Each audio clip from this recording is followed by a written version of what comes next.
the ISU Speed Skating World Cup's North American swing. It's now back to Europe for the final 3 international events of the year. World Cups this weekend in Poland and the Netherlands next weekend, and then the World Single Distance Championships in Hamar, Norway. Friday was a good day for the U.S. with 3 gold medals, 2 of them belonging to Jordan Stolz, who started a whole new winning streak. Who knows how long that one will go. He has a chance to continue that today, just one of 4 events on the schedule today. You see it up on your screen. We start with the women's 3,000 meters, the men's 5,000 meters, and then the 1,000 meters for both the men and the women. Hi everybody, Gavin Day here, excited to be back, calling the second day of action from Tomaszow Mazowiecki. Competition about ready to get underway with the women's 3,000 meters in just a few moments time. So we will grab a pause and jump right up in with you when the first pair is on the ice. Stay with us.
There you see the rankings coming into week number 5 on the ISU World Cup speed skating circuit. That's in the 3,000 meters. Joy Buna is not in Poland this weekend, so there could be a bit of a shakeup atop the standings. The Dutch side coming off their national championships recently, obviously targeting some of the events still to come. Next weekend is kind of a big one for them. It's in Heerenveen. A spiritual, sentimental in many ways, all-around home for long track speed skating. And then, of course, the World Championships coming up next month in Norway. A list of the first 4 pairs. 1, 2, 3, 2. Francesca Lollobrigida, who won in Milwaukee, setting a track record there, is in Poland this weekend. She skates in the 8th pair with Merel Konijn, the newly minted 5,000 meter Dutch national champion, and that tournament in Heerenveen, the national championships, in many ways has a pretty deep field. When you're winning the nationals in the Netherlands, you are beating some top talent. First heat on the ice, Mia Manganello and Melissa Wifia.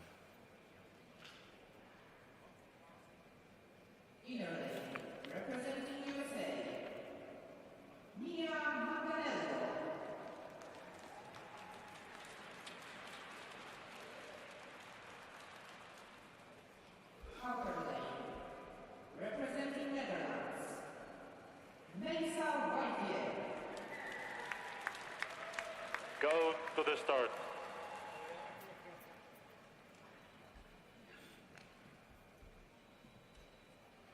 Ready.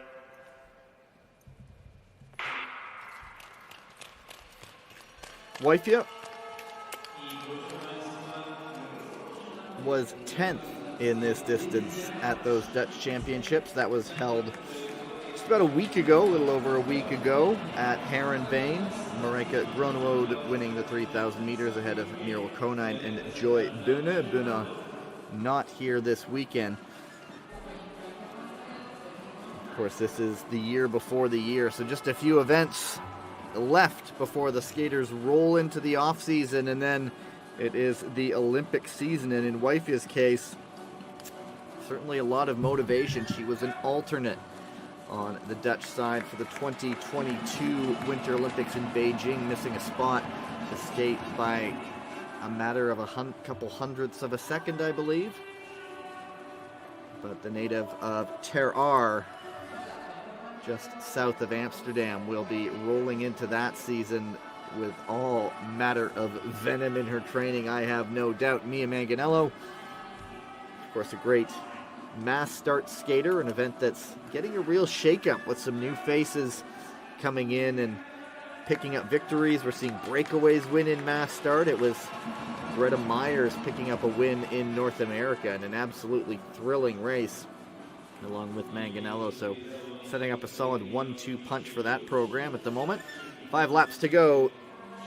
Manganello in front by about half a second. Just checking those lap times, 32.3 and 33 even.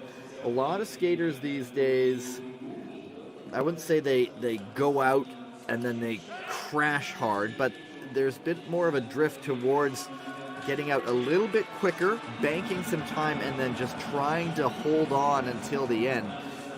You see a skater like Martina Sablikova, who skates very consistently, flat times. A lot of skaters, though, kind of doing the opposite and going out harder, and they will cut some time at the end, but they bank enough to get the results they're looking for. So very even pairing right now. Manganello getting a very good draft down that back stretch before tucking into the inner lane.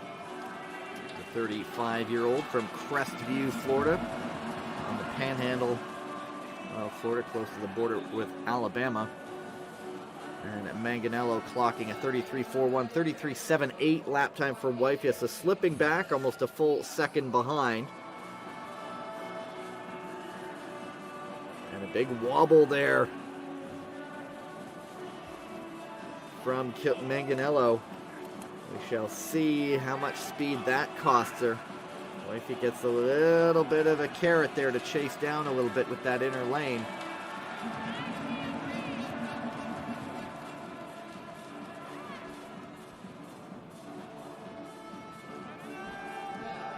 And both skaters almost identical into the 34.25 range with a lap to go.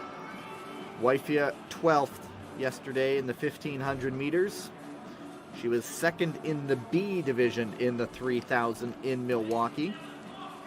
But she has landed on the podium before. It was most recently in a 1,500 meters in Quebec City at the World Cup stop last year. Right now, Manganello with a lap to go, driving it out that little bit more. 34.68, 34.91 for Wifia, who dropped a good chunk of time there, a couple tenths of a second. And now she is over a second back of Manganello. Manganello Team Pursuit bronze at the 2018 Olympics. That was actually the first U.S. long track speed skating medal since 2010 in Vancouver. And it's going to be Manganello setting the time to beat. She won't be anywhere near her personal best, but of course that was set at higher elevation in Salt Lake City. 4:15.79 for 18.05 for Wifia, who dropped about a second on that last lap. Since we're always in potential track record territory, the track record is held by Ragna Weekland, a 4:02.79. That one won't challenge it just yet. But of course, some bigger pairs still to come. Weekland is in pair number 7 with the great Martina Sablikova. Marika Groenewald, the winner yesterday in the 1,500, is in pair number 5. And then, as I mentioned, Francesca Lollobrigida and Muriel Konijn in the final pair of the day. Second pair on the ice right now, Jussi Hoffman of Germany, Nikola Zdrahova of Czechia.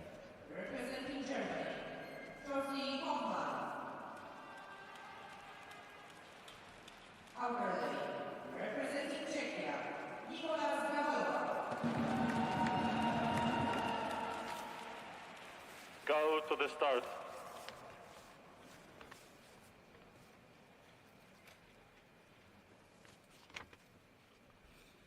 Ready. Now, Zdrahova, such an interesting story. 28-year-old skater, largely sort of went off the record, or off the grid, at least in speed skating terms, since the last Olympics. But she's come back and she's putting in some pretty decent results. I mean, second in the B division in the 1500 meters yesterday, but she was ninth in Milwaukee in the 1500 meters. We will see her later today in the 1000 as well, but she's won B division races in the 1000 and in the 3000. That was in Milwaukee. She won the 1500 B division in Calgary. So give her some time. We'll see where she is in a year's time. Wondering if it's one of these situations where there's a skater who's measuring things out just well and peaking for the Olympic Games, and both skaters already in the green. Of course, that Czech program is small, but it's mighty. There is, I mentioned Martina Sablikova, there is also Metode Žilek, the youngster, who is throwing down all kinds of distance junior records. And so these skaters who cannot really train at home,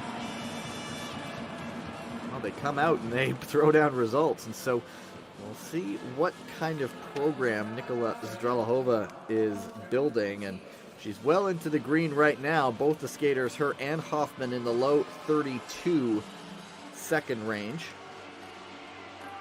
Zdrahova does have a personal best under 4 minutes. I don't imagine we could get there today, but you do never know. Lola Brigida setting a track record in Milwaukee a couple weeks ago. Jordan Stoll setting track records just about every time he steps onto a new, different surface. He's at about the time where he's breaking his own track records. And Zdrahova there, under 32 seconds now. So she's almost gaining speed. Hoffman, 10th in Milwaukee. In Calgary before that, it was the lone World Cup stop of the year where the women did 5,000 meters and the men did 10K. Hoffman did win the B division in the 5,000 meters. She was 7th in the European all-around championships in the 5,000 meters, 7th in the 3,000. Of course, the all-rounds comprise 500, 1,500, 3,000, and 5,000 for women. So it's an exhausting weekend, so it's tough to gauge the results there. But both the skaters in positive territory right now. Zdrahova, both arms on the back. And she is almost 5 seconds to the good. Hoffman as well, over 4 seconds. And a lot of skaters are finding that putting both arms on the back, even around the corners, is yielding some pretty good speed. Usually you see the arm tick down and help carry them around the corner, but Zdrahova does drop the arm. Hoffman, nope. Arms on the back the whole way around. Let's just see, 1 lap to go. 33.69, now the time seeping away. 33.77 for Hoffman, but both of them are well ahead of the time set by Mia Manganello in pair number 1, and a great draft down that back stretch. Just gets sucked along. Obviously wants to switch out, take that inner lane, because she doesn't want to skate into the back of Hoffman, almost slingshotting into the corner. And Nikola Zdrahova is going to throw down a big time to beat. Far and away to the good, a 4:08.47, over 7 seconds ahead. 33.84 the lap time. You'll see Hoffman dipped into the 34.5 second range, but her too, almost 6 seconds clear. Nod of the head. And you know, there are 6 pairs still to go. And a skate like that, either it's very good or we could be into track record territory today.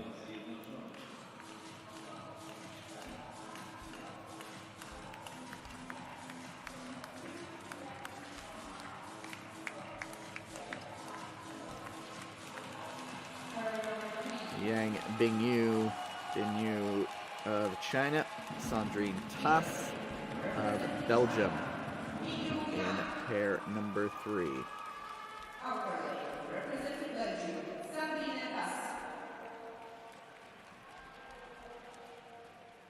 Go to the start.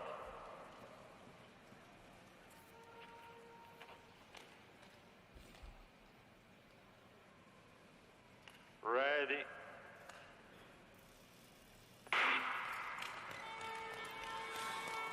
Tass, 2022 Olympian. See her a lot in mass start as well, where we have the former inline skater. She was 6th yesterday in the 1500, 5th in the 1500 in Milwaukee. One of those skaters is just on the cusp, you feel. She has been around. She's a pardon me, I was looking at Binyu's results. Yang Binyu, 6th yesterday, 5th in this. But yeah, 22, Yang Binyu certainly on the cusp of something perhaps bigger. Tass was 15th, apologies for that, in the 3,000 meters recently in Milwaukee. That Belgian program. A couple of medal threats in both the short and long track. Bart Swings, of course, one of the greats in mass start. And that short track program building some results we just saw recently at the World Tour stops in the Netherlands and in Milan. But at the moment, it is Yang, the youngster, out in front. 32.55 in the red behind Zdralahova. Did dip down on those lap times in the end, and so we shall see how Yang can sustain it.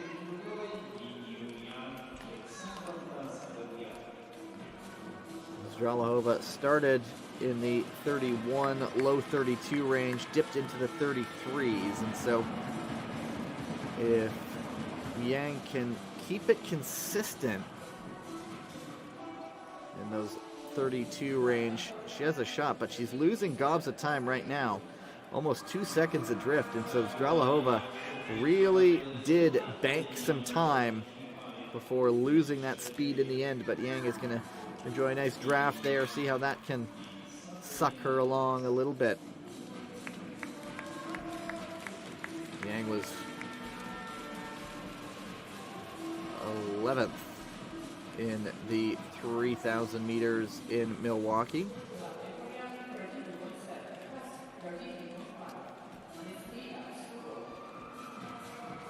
And Tass was 15th. Of course, 8 pairs in these races, so 16 skaters in all. And let's see what kind of shift Yang can put in. Time to beat at the moment, 4:08.48 with 2 laps to go. Yang is 1.7 seconds adrift, still lapping in the 32s. Tass has dipped into the 34 range. And so it's really the big question, how much bleed off can she prevent?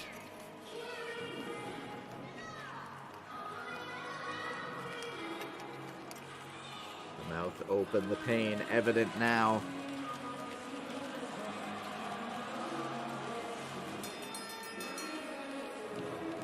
And Yang Bingyu still in the 32.98. She's closed that up a little bit. A reminder, Zdralahova did fade a little bit down the stretch, being implored on, really upping that turnover right now, trying to keep the legs going, dropping both the arms just to get it into the corner. Yang Bingyu trying to salvage as much speed as she can to carry around that corner. She was just a second off the pace going into the last lap. She's trying to get to the top of the leaderboard, and she will not. Oh, she will in the end. Oh, 4:08.35. Last lap time at 32.78. Great race, Yang Bingyu. Yang Bingyu by 1/13 hundredths of a second. She goes to the top of the leaderboard. Toss goes to fourth. Stralahova's time atop the leaderboard comes to an end. She is still second, though, getting a hug. I believe that was from Seblikova.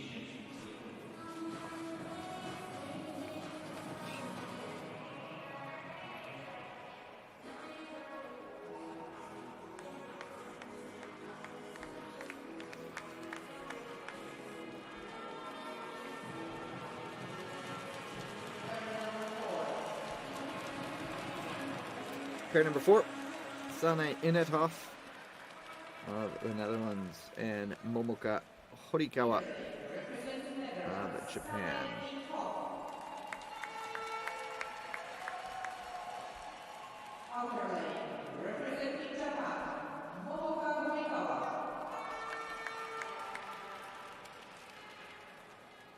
Go to the start.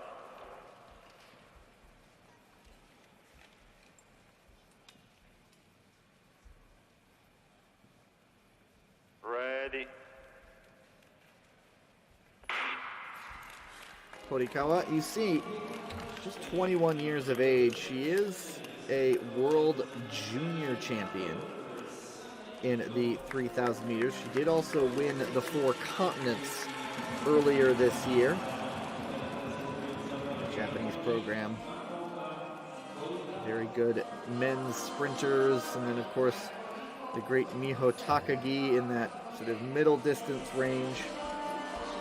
Horikawa really knocking at the door. 7th in Milwaukee. Was about 6 seconds off the pace set by Lola Brigida in that track record in Milwaukee.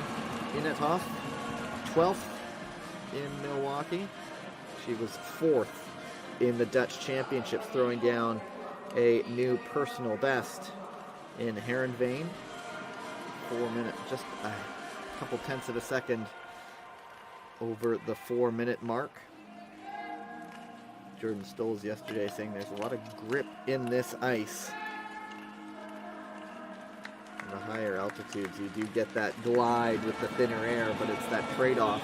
You get the glide, but middle distance, or the long distance skaters in particular, with the thinner air, it's tougher to really get full breaths. 5 laps to go. Both skaters in the green right now. Inethoff banking some time. 0.3 of a second to the good. Of course, Yang closed that gap late. Stralahova went out quickly, but very even pair right now. Almost in unison, the strides. Inethoff gliding a little bit more, lengthening the strides heading into the corner. Both of them remain in the green, adding a little chunk of time. And of course the splits are compared to the leader. That is Yang Bingyu, but you saw the number, 2nd and 4th fastest at that time. Stralahova was leading at for much of that point. And Inethoff with 3 laps to go, opening it up a little bit over Horikawa, 32.64 the lap time. Over a second ahead of Yang, but Yang did put in that shift.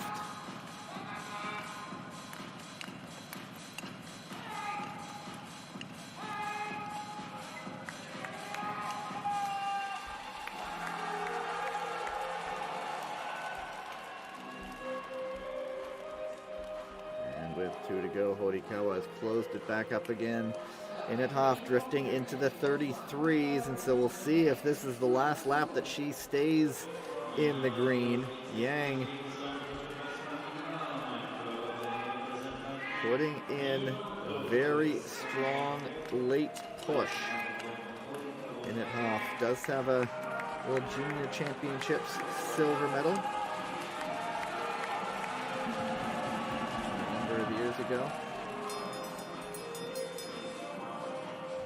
Init Hoff, who skates as part of that team that alongside Miho Takagi and Init Hoff, both the skaters in the 33s. That time does still hang on into the green, but I don't think it's going to last.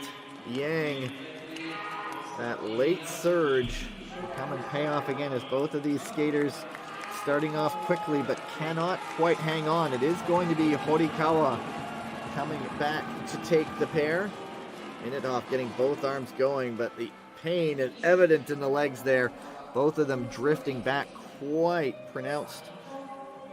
Horikawa half a second off the pace, slipping to third. Init Hoff to fifth.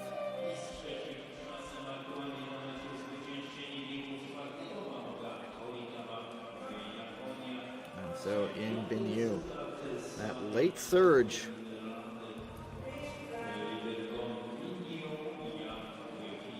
will survive the first pair.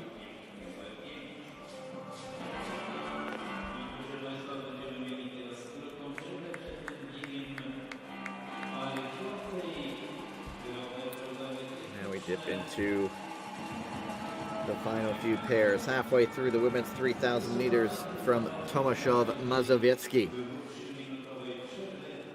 And this is where the seeded skaters come to play.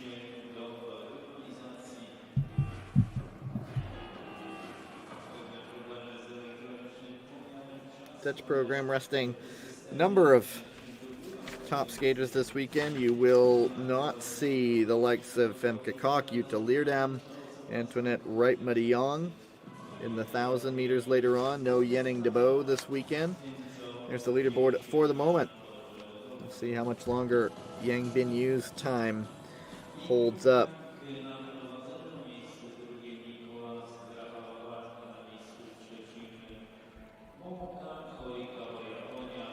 Looks a decent crowd.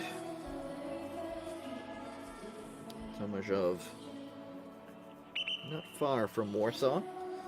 There is perhaps the woman to beat at the moment, riding a healthy vein of form.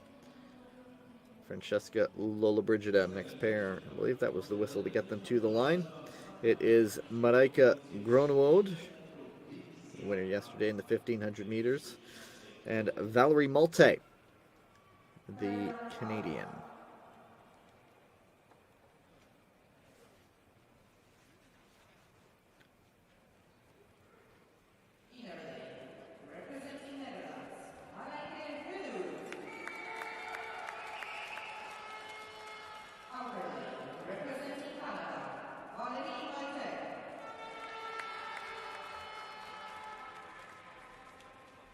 Go to the start.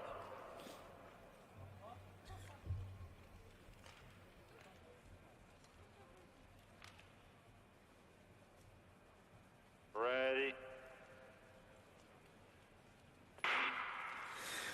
Groenewold likes this ice in Tomaszow, winning the 1,500 meters yesterday. All she had to do was beat Miho Takagi. And that replicated her last victory in one of the traditional distances. Of course, Groenewold, one of the great mass start skaters in the world these days. We'll see if her love of this ice in Poland can continue. Malte, part of a real cohort of Canadian skaters that how much time is left? You saw the graphic. She's 34. Former short tracker. There's the likes of Evanie Blondin, also in her 30s. Tedjan Blumen, also probably fewer races behind him than ahead of him, so to speak. So some real turnover is coming to that Canadian program. Malte getting married last September, to former Canadian national team member Jordan Belchos, who retired coming into this season. And at the moment, both skaters putting some time in the bank right now.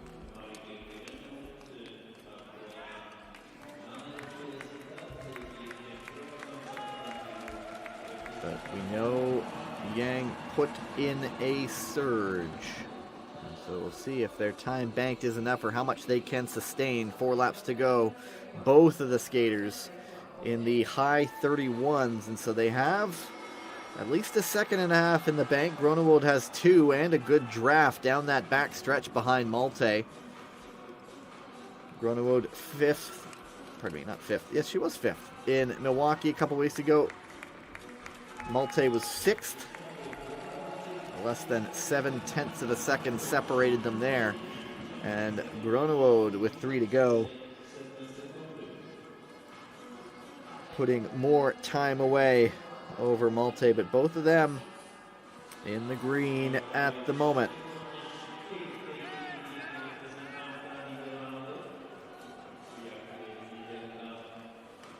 Very good poker face by Marijke Groenewold. Slightest of grimace seeping in. Once the pain, once the lactic sets in, large chunks of time can disappear. We'll see how she's sustaining a 32.72, 33.47 for Malte. So Groenewold does have some time to work with. Still going into the 32 range.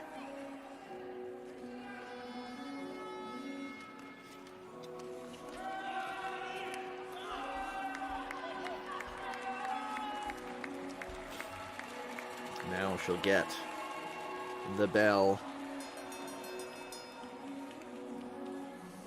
1 to go, and she has almost 3 seconds to work with. Malte dipping into the red now. She is dropping a good chunk of time into the 34 range. Groenewold just trying to hang on now. Both arms still on the back. She drops the one arm round the corner. We'll see if she drops both the arms to try to dash to the line. She does have a healthy advantage. And Marijke Groenewold perhaps to the top of the leaderboard. Yes, indeed. 4:05.96. So by 2.4 seconds, Malte almost a 35, down to 4:10.67. That's good enough for 7th place. But new leader. Groenewold does like this ice. She did say it. She has shown it in her results. And so, not a bad start to the day for her. 3 pairs still to go. Good look back. You just get sucked into that draft and you just almost feel getting pulled along. You're not breaking the air. Just moves right around you, and there's a little bit of a vacuum effect. All Canadian pair in pair number 6. Isabel Weideman, bronze medal in the Olympics in this distance in 2022. And Yvonne Blondin, who does have a win in this distance on World Cup.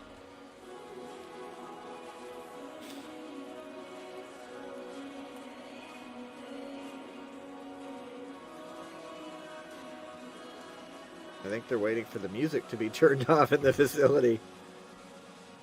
Go to the start.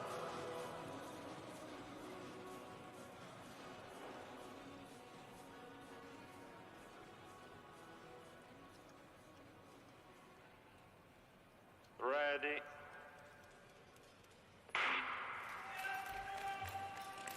There you go. Now they can get the tunes cranked up if they wanted to, I'd imagine. Blondin's win coming in at Nagano.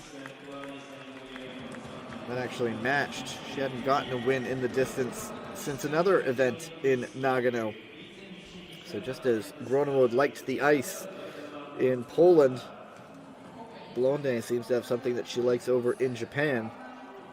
Of course, these skaters, part of that much vaunted Canadian team pursuit side, the defending Olympic gold medalists. No team pursuit this weekend in Poland.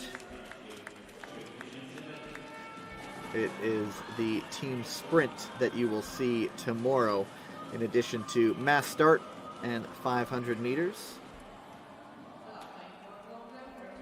And of course, you'll likely see Blondet throughout. She does just about anything. Team sprint, usually used as the anchor leg, using that endurance to her advantage. She'll be in the mass start as well.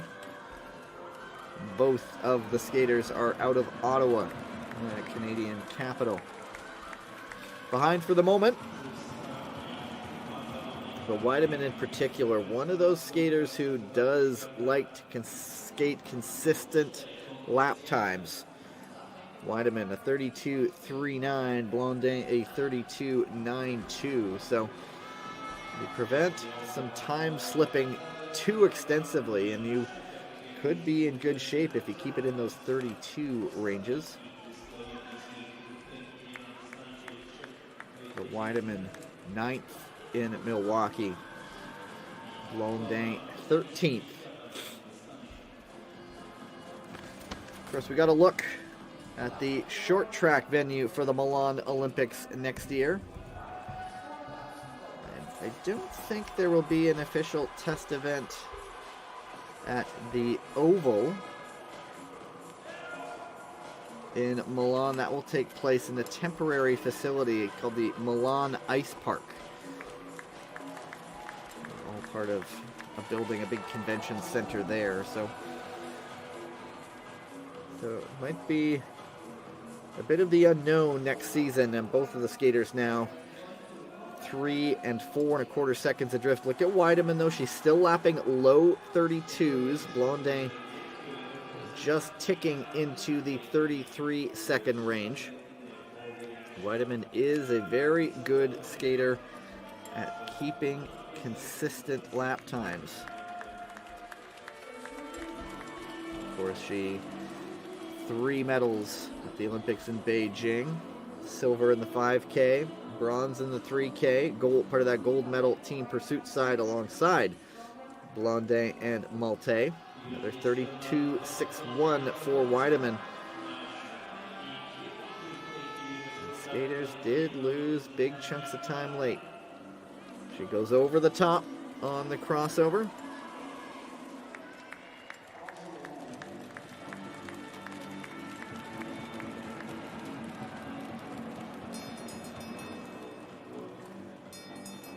And Weideman, a 32.86. She's still a couple seconds off the pace, and so maybe just not lapping quickly enough. Very consistent, staying in the 32s pretty much the entire race as Blondet goes about 33.5. And so if she does maintain this consistency, she should close up that little bit more.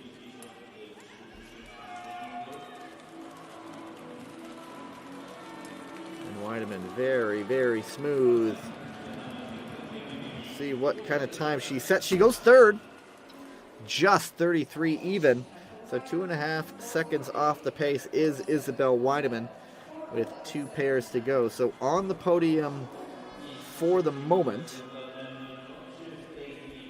She will get a better result than in Milwaukee. She was 9th there, so will be no worse than 7th. With 2 pairs to go, and Groenewald survives the first scare. Lots more still to come, though.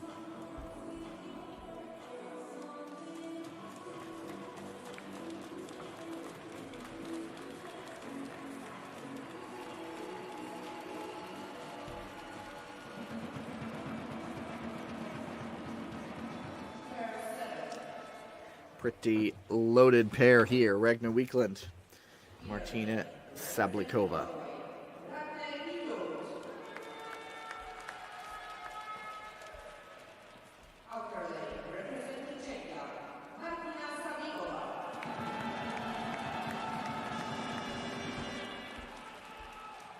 Go to the start.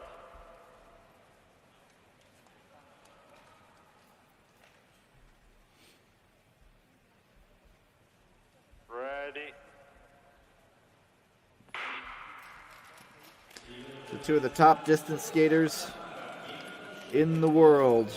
Weekland picking up a gold in the 3,000 meters in Beijing, silver in Nagano. And then she did take the two long distance events at the European All-Round Championships, the 3K and the 5K. That was in Heerenveen. Another silver medal in Milwaukee, and then sixth in the 5,000 meters in Calgary. And so Weekland always there or thereabouts. That silver medal coming at the expense of Francesca Lollobrigida, or Francesca Lollobrigida's win came at the expense of Ragnar Weekland. Lollobrigida setting that track record in Milwaukee. So Weekland right on the pace. Both of the skaters low 31s, and Sablikova is very good traditionally at setting very consistent lap times. Weekland yesterday, fourth in the 1,500 meters. Sablikova 18th, but in the 1,500 meters, she's really just starting to warm up. She was just off the podium in fourth in Milwaukee, but you always know that Sablikova can peak when the time calls for it. It's Weekland for the moment, staying 31.5. Sablikova has dipped already into the 32s. Next pair has Francesca Lollobrigida and Miro Konine.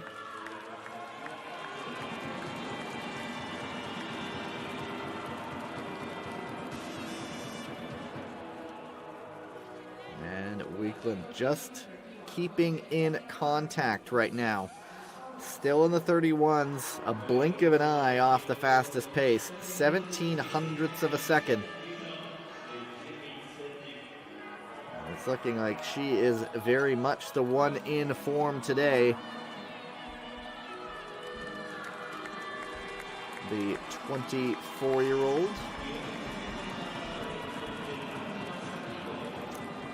from Oslo. And now she's in the green by a couple hundredths of a second for the first time. Weekland still lapping high 31s. It'll be a great atmosphere when she takes the ice, I would imagine, in Hamar. And undoubtedly tailoring that training program so that she is ready to go in just a few weeks. 2 to go for Weekland. Now adding to her advantage, almost a second's advantage, and she ticks the lap time lower. Has not gone into the 32 seconds yet. Sablikova, though, staying consistent at a 32.68. So she's consistent, but Weekland is just lapping consistent and faster. And again, you see arms on the back the whole way around. 1 to go. Now she's just shattering it. 1.8 second to the good. Sablikova's time coming down a little bit more. What kind of time will Ragnar Weekland set? The current leader, Marika Gronewold, 4:05.96. The lap record, she has it, 4:02.79. Ragnar Weekland just so consistent, looking like she will set the fastest time, and she will go 4:03.71. And Sablikova with a 4:07.72 jumps up to third, but Weekland just under a second off her track record.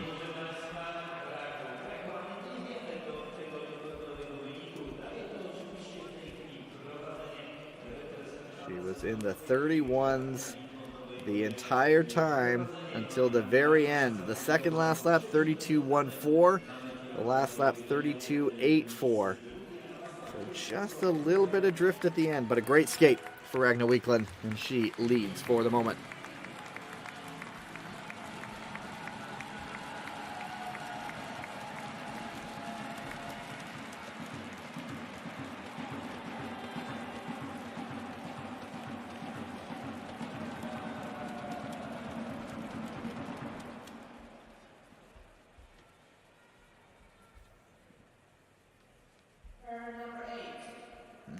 the final pair of the day.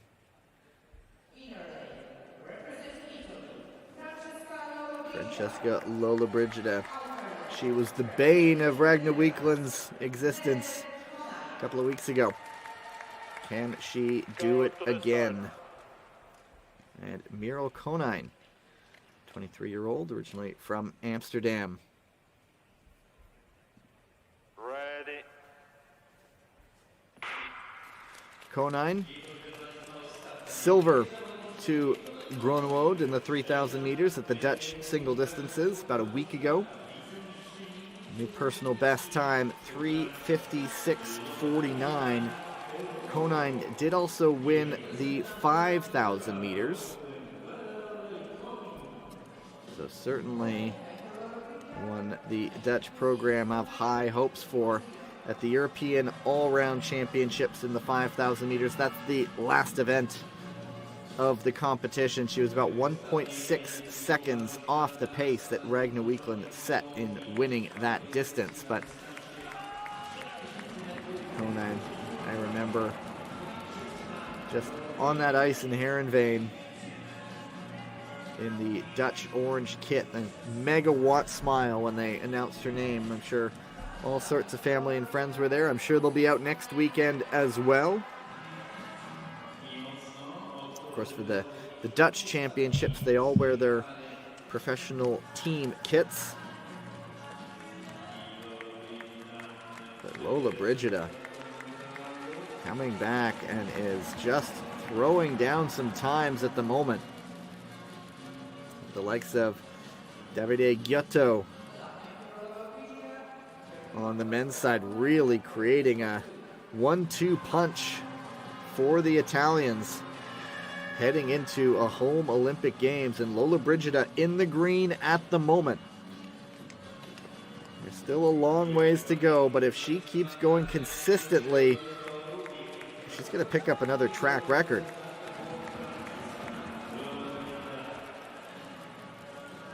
Almost half distance, Lollobrigida.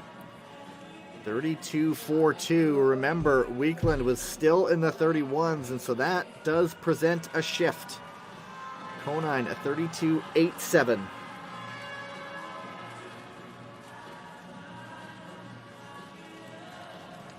And Francesca Lollobrigida going over the top on that crossover onto the inner lane with 3 to go.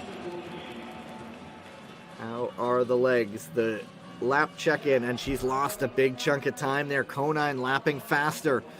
Lollobrigida close to the 33s, and Ragnar Weekland may be feeling pretty confident. And she does her cool down. That's losing a big chunk of time. She is going to have to shift. She's up the turnover, has Lollobrigida.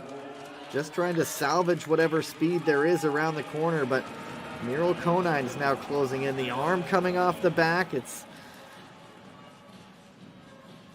getting down to it, and Lollobrigida now into the 33s. Konijn knocking a couple tenths of a second out that lap. And it won't be over the top on this crossover as Konijn goes into the outer lane, and she is really picking it up. Lollobrigida trying to maximize any bit of draft that she could, chasing down that back stretch. I think Ragnar Weekland could be counting a return to the top of the podium here in Poland. 1 to go. And 32.5, Konijn a 32 flat. And so it's now a drag race. Can Lollobrigida hang on to the podium? Can Konijn chase it down? Wind very much in the sails for the skater from the Netherlands. Here comes Merel Konijn up the inside. She looks like she will take the pair, leading the drive to the line. Weekland will take the victory, and Konijn will go second. 4:04.59, and so at the very last bit, Merel Konijn with a 31.5 lap time, and she will pick up the silver medal, and Lollobrigida does hang on for a bronze medal.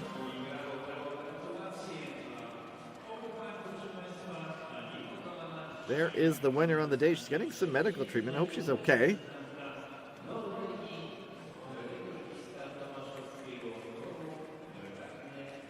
Trying to see how her face looks. She doesn't look too troubled, but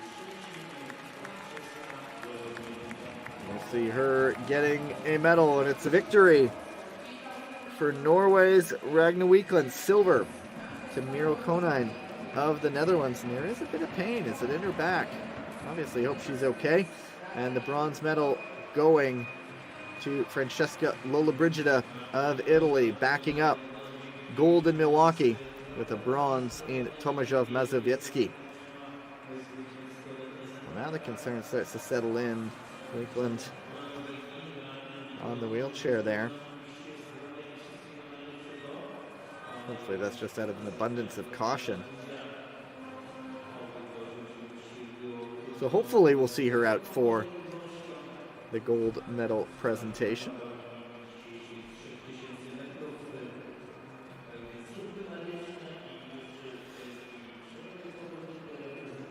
And so there you have it, by almost 9/10 of a second. Ragna Weekland gold for Norway, silver with a great surge by Miro Konijn of the Netherlands, and Francesca Lollobrigida of Italy takes the bronze. Marijke Groenewald and Martina Sablikova rounding out the top 5.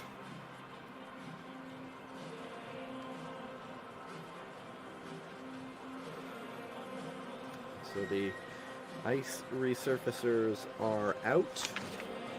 About a 10-minute break, I believe, before we get into the men's 5,000 meters. And I'm going to catch my first pause of the day. You'll see, likely see the updated standings for the discipline as well. But I'll be back with you for the men's 5,000 meters.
Men's 5,000 meters coming up. Dutch with the likes of Chris Huizinga, Bo Snelling, and Marcel Bosker. Only Bosker is competing this weekend, or in this race, in Tomaszow Mazowiecki. Some interesting pairs. Some of the revelations of mass start, the likes of Fridtjof Petzold and Timothy Lubino. On the start line in the 5,000 today, the likes of Methode Gilek in pair number 4. All Canadian, pair number 8, and the likes of Sander Eitrem, Davide Giotto, Michele Malfatti, Marcel Bosker. So a lot of big names are still taking to the ice, even without the likes of Bo Snelling and Chris Huizinga.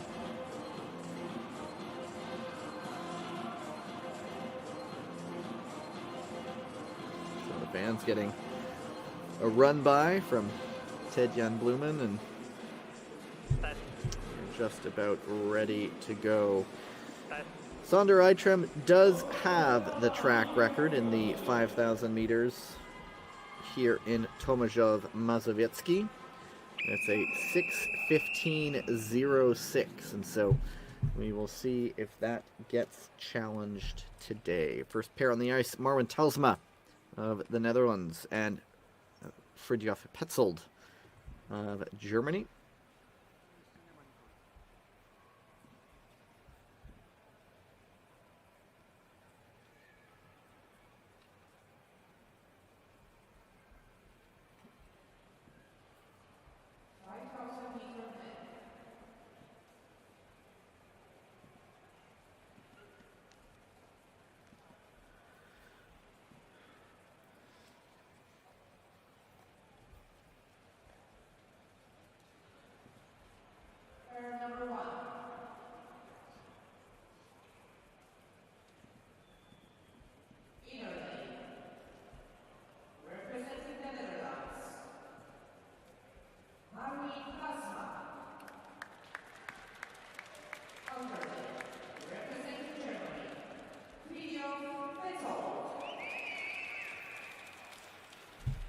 Go to the start.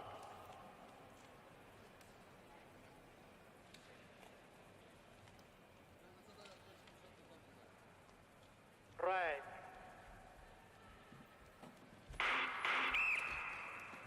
And we have a false start. Not something you often see in the 5,000 meters. Just wait for confirmation to see what color flag they hold out. Of course, both skaters get the warning. And it's Telsma. And he knew it too.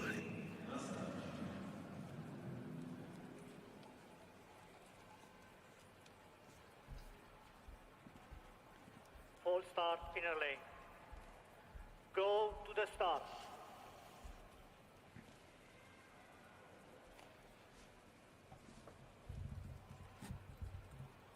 Right.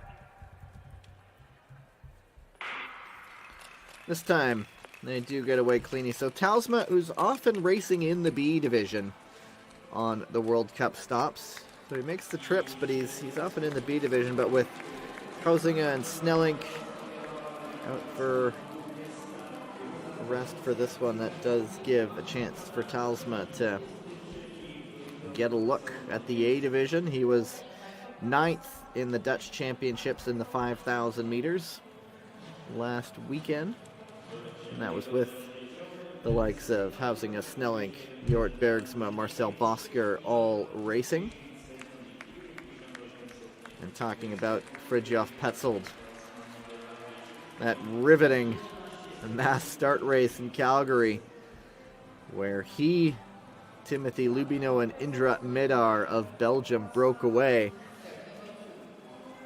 Lubino and Petzold were the two who were really doing the bulk of the work, because Medar had it the best of both worlds. If the breakaway stayed away, he could go for the win, but if the breakaway got caught, he had Bart Swings in reserve, and in the end it was Lubino and Petzold staying away to get the top two standings there.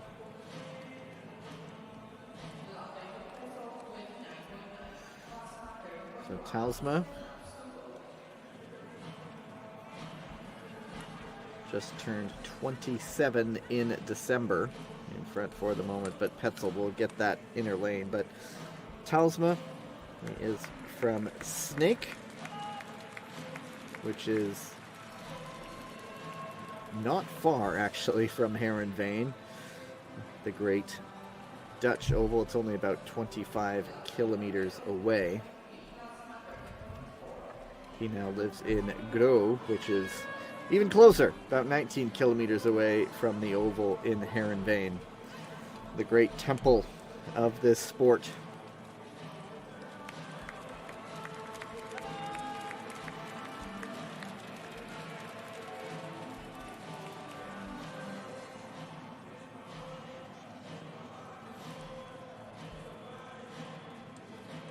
Petzold, part of the mass start skaters who are giving that German program a little bit of love these days, picking up some results. Petzold, of course, the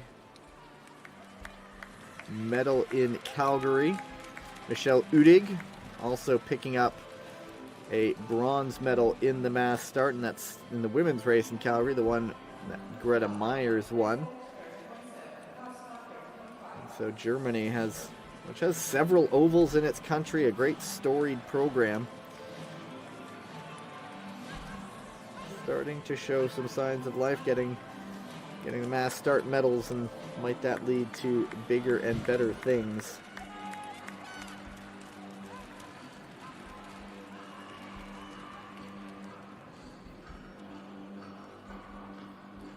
So at the moment, you can't see the times and neither do I. Nothing is actually coming up on my timing screen.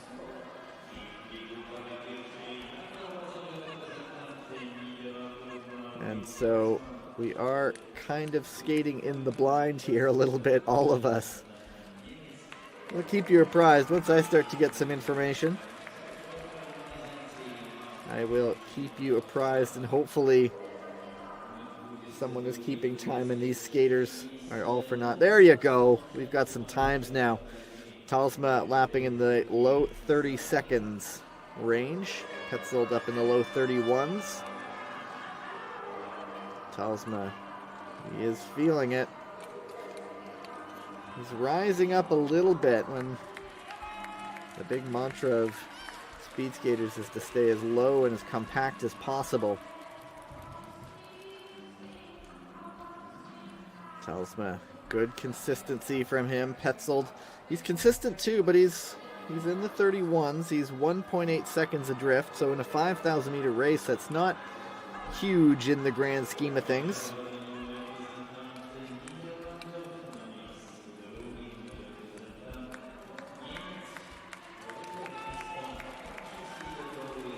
You've seen the shots. There are some orange-clad Dutch fans in attendance, because of course there are. They do travel well. Sander Eitrem, the winner from Milwaukee, will go in pair number 7 against Casey Dawson, who was 4th in Milwaukee. So lots to come in that regard, of course. The higher your seed, often the later you go.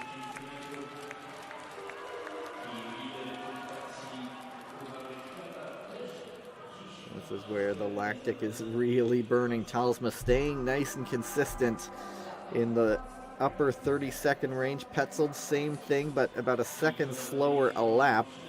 So Talsma looking very much like he will set the time to beat. The 5K, I was talking during the 3,000 meters in the women's race about how skaters tend to go off a bit quicker these days and then are okay with losing a bit more time instead of skating consistently, as has always been very popular in the 5,000 meters. Consistency is key. It's just too long. And Talsma adding another healthy chunk of time to his lead. A very good, consistent race. By the man who born, raised, and lives not far from that great oval at Tialf in Heerenveen. He will set the time to beat. It's just a matter of where he will stop the clock. Marwin Talsma, 6:26.34. 31.27 last lap time.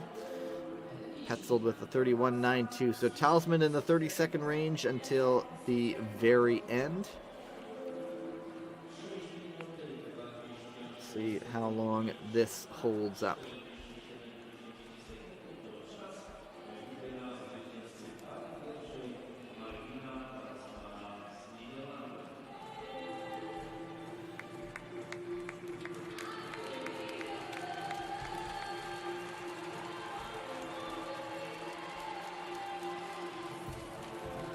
There on the ice, Wu Yu of China, Peter Kongshaug of Norway.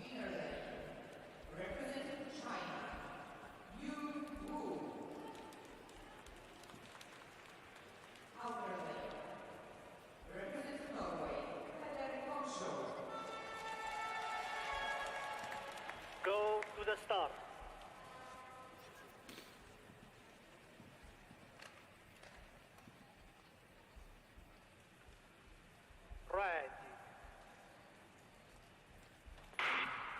There we go. Looks like we've got all our resources back available. And so, Wu, 15th at the last stop in Milwaukee, 7th in the B division in the 10,000 meters in Calgary, 27 years old.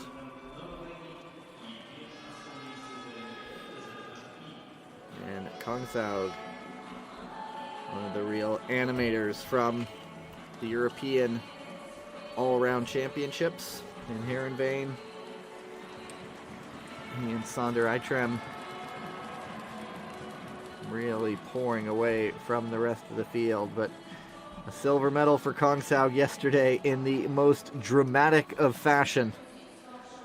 I don't know if you saw it yesterday, but if you have access to the YouTube races, go back and watch his pair with Jordan Stolz leading for so long. Down inside the final few meters, he was just trying to hang on, but Stolz put in a charge. And Stolz has a track record. It was down to the 1,000th of a second for Peter Tomaszow. Left a bit of a bad taste in his mouth, I would imagine, and so let's see how that motivates him today. Tomaszow also bronze medal in the 1,500 meters in Milwaukee. He won the B division in the 5,000 meters back in Milwaukee. So Tomaszow is really in his element in the 1,500 meters. That's not to say he's not going to give it a go in the 5K. 9 laps to go. It is Tomaszow in front, lapping in the low 30.2 range, about a second adrift.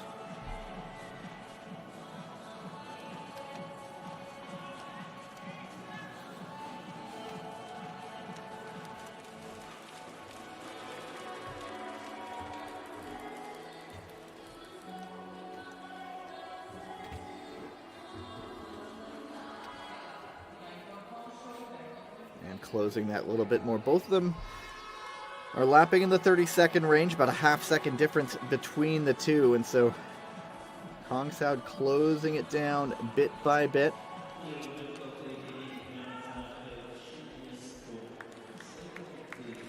Another one of the skaters who will be one to watch, amped to peak at the World Championships. Not that skaters are already wanting to peak at the Worlds, but when it's on home ice, it just brings you to a whole other level. That famous facility, Viking Spiet. Apologies for the pronunciation. The home of the 1994 Winter Olympic Games.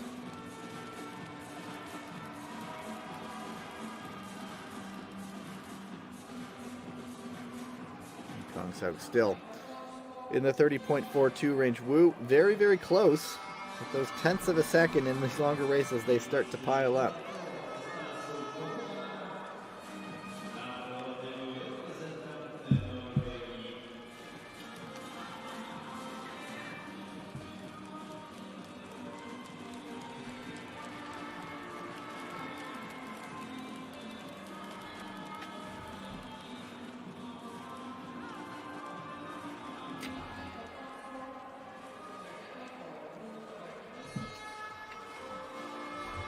Just losing, or gaining rather, a couple hundredths of a second, bit by bit. But if we watch the progression of Talisman that last lap time, his lap times, he was pretty much 30 seconds a lap until the very end, where he did 31.26. Tomaszow is pretty much bang on there, 30-ish seconds every single lap. And now he's getting down to into the 0.8 of a second range. If he can put in a bit of a surge and maybe prevent that last lap slowdown, he would be sitting atop the leaderboard. And there might just be in the back of his mind, the tip of a blade separated him from a gold medal yesterday. And a 30.82 as he slipped a few hundredths of a second that last lap time. Wu under the 31s now.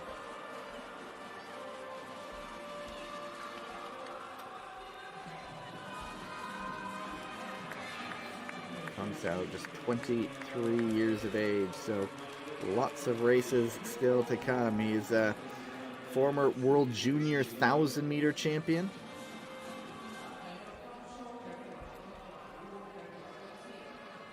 European silver medalist in the all-around championships. Of course, that was last month. Talked about that one.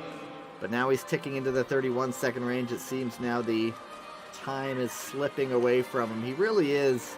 The 1,500 meters is his real event, or not his real event, his best event.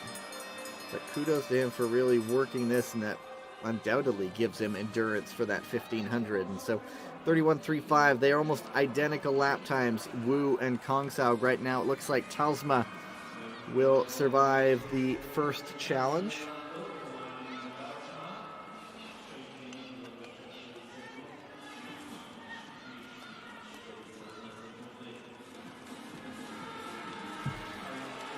And Tomaszow looking like he will miss the top of the leaderboard, but he will go second with a 6:28.28, 31.5 second last lap time. Identical Wu Yu at the end. And yeah, that one. It's so very nice when it's over. Once the pain ends, the endorphins can kick in a little bit.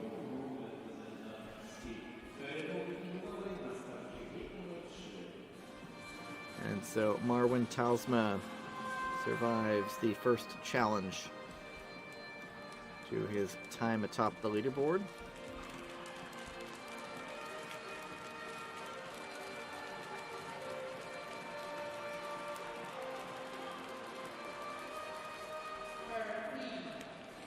All German pair in pair number 3, Felix Molly and Patrick Beckert, a German veteran. Both of them are in their 30s. Molly, 30 years old there.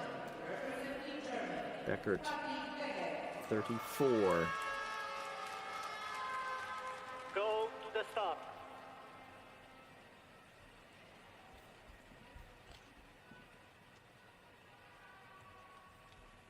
Right.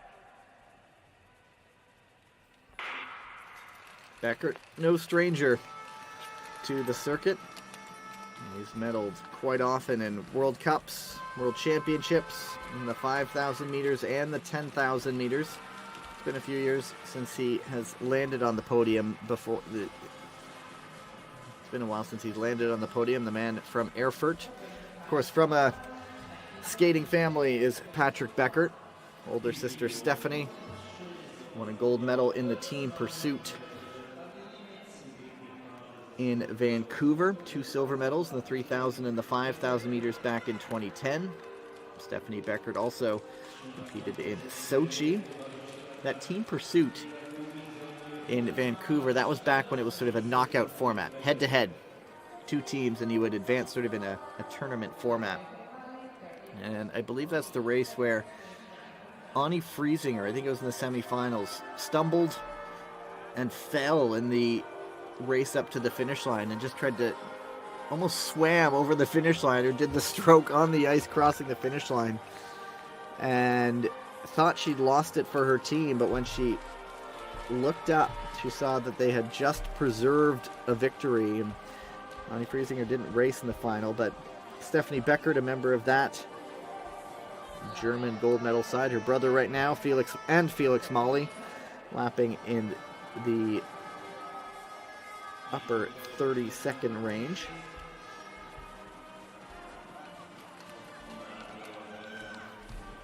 Molly turns 31 in May. He lives in Erfurt as well. One of several ovals in Germany. Of course, there's Inzell. I think there's still one in Berlin.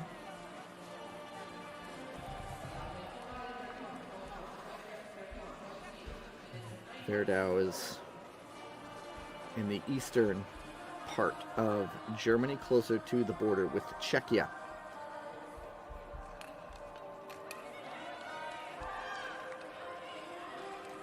but his parents were speed skaters, and as is so often the case, he just continues on in the family business. And Molly, 30.73, leading this pair right now.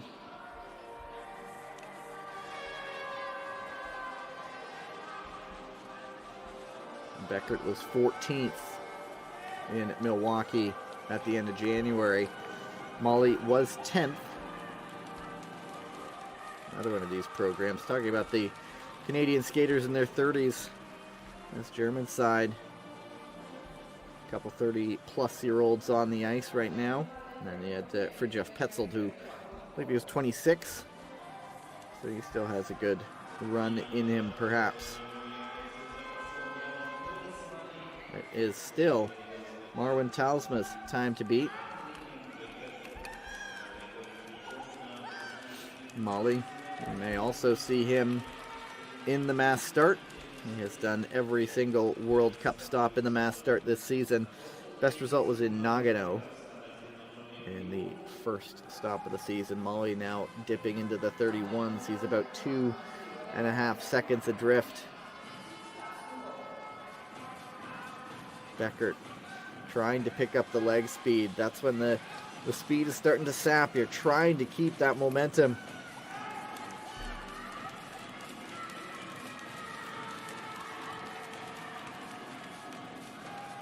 Getting that arm back on the back as quickly as possible. Molly and Beckert, 100th of a second separating their lap times. So might this be a tip in the momentum. Beckert has a little bit to chase. There is a gap to make up, and of course Molly does get to go over the top on that crossover, so it is still a healthy gap to make up.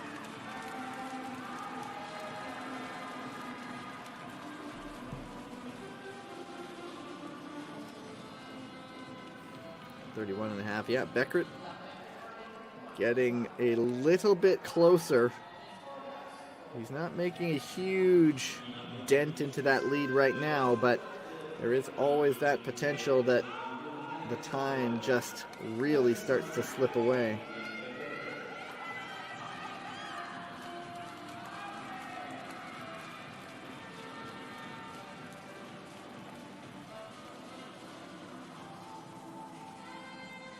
And the 31.69, 31.37, and so Beckert about 1.4 seconds adrift at the moment. He pulled back about 0.3 of a second there. So take ballpark 5 laps at this rate. But once the times start to dip, you can start to go very quickly. Unfortunately for Beckert, there's only 2 laps to go. Molly now 31.19, Beckert to 31.07, and so Molly's slowing up the bleeding a little bit. Good even pair. Not a lot of time between these two.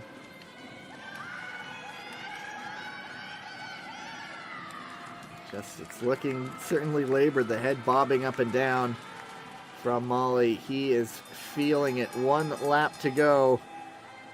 Kind of just tunnel vision right now, and Beckert, that's a healthy chunk taken out. 36.9 versus 31.34. The gap is 0.6 of a second, and Beckert is making a race of this one.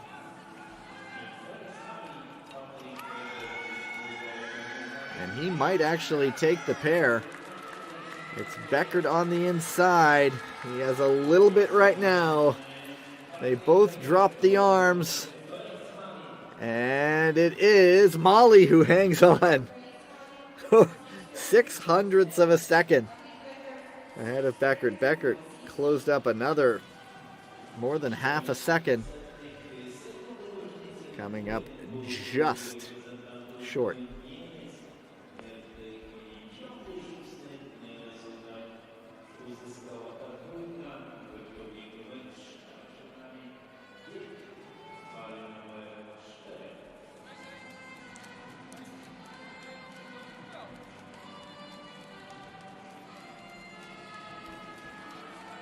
Into pair number 4. Metote Gilek, one of the great young talents in distance skating. Just 18 years old, dropping all kinds of junior records. And Timothy Lubino, one of the great stories in the mass start this season, on the outer lane.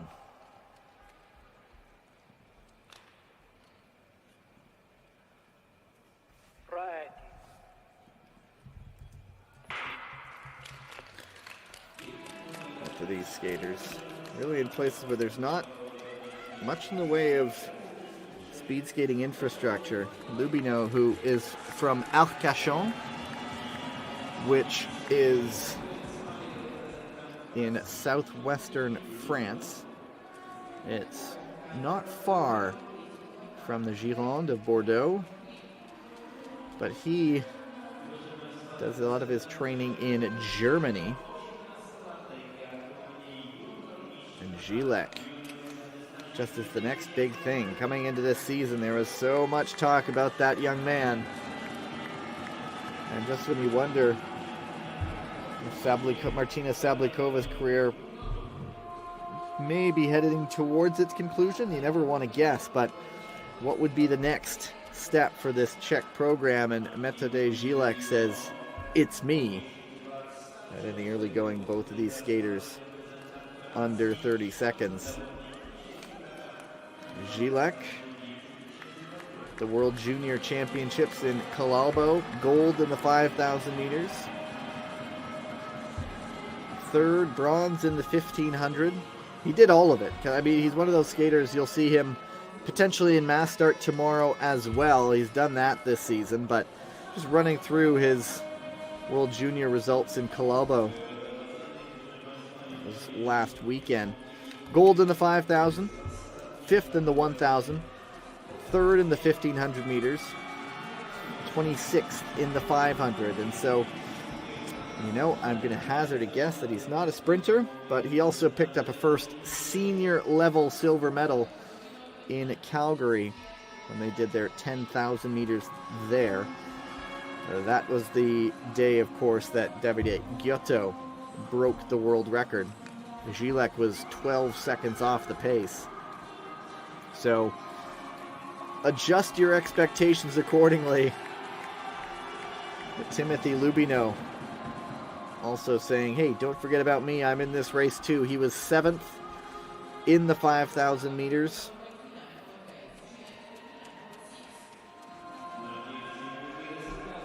In Milwaukee. And of course, after Milan comes France once again when it comes to Olympic hosting, that 2030 event. There's always that question, where will speed skating be held? And I believe there's been talk of reopening the Oval Lingotto in Pinerolo, Italy, which hosted speed skating for the 2006 Turin Games.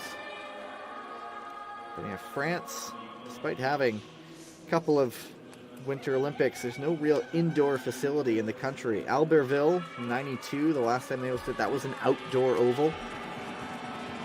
And while fun, and certainly enjoyable for those of us watching, indoor is the real way to go these days. Both these guys almost identical lap time.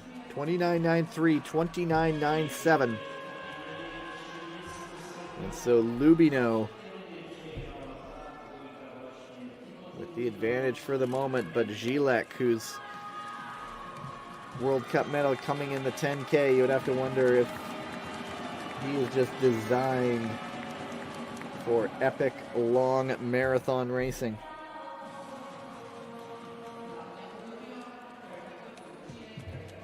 And he's starting to close that gap a couple hundredths at a time. Let's see if Lubino starts to sag a little bit. Gilek, youthful vigor. Both of these guys eyeing the top of the leaderboard for the moment. 4 laps to go. Gilek closes that little bit more as Lubino dips into the 30 seconds. This looks like it will be a Gilek's race now. Still a whole lot can change, but Metote Gilek skating beyond his years. How high is the ceiling for this young man? We already live in the era of Stoles on the men's side. And might this be the day where this young man just holds a vice grip on the distance events? Of course, there's a lot of talent who have plenty to say, but Metode Gilek putting in another stormer at the Arena Lodowa in Tomaszow Mazowiecki in Poland.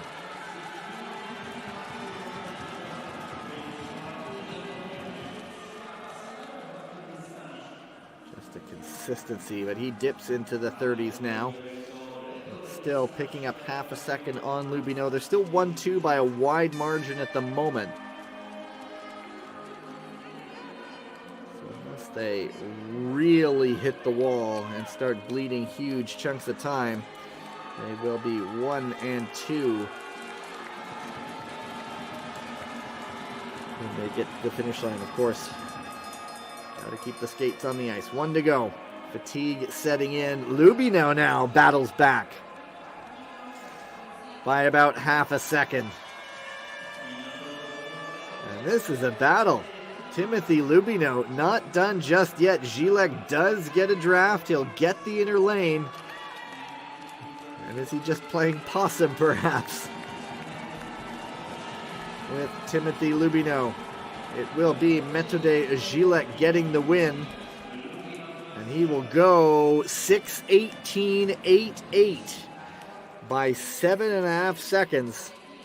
A young man from Czechia atop the leaderboard. And a good skate from Timothy Lubino going into second.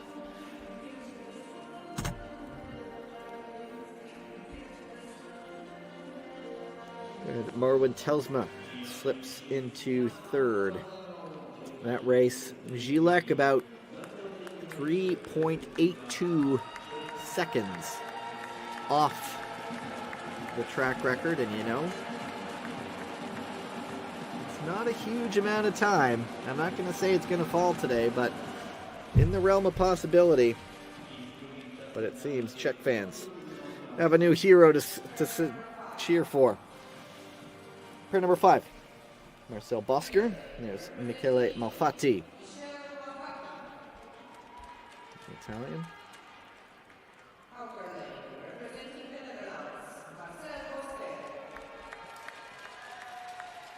Go to the start.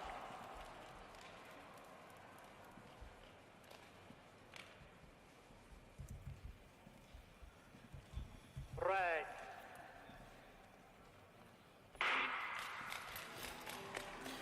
Malfatti from the north of Italy, the Südtirol region that borders Austria, originally from Trento, which is actually the birthplace of a lot of short track skaters.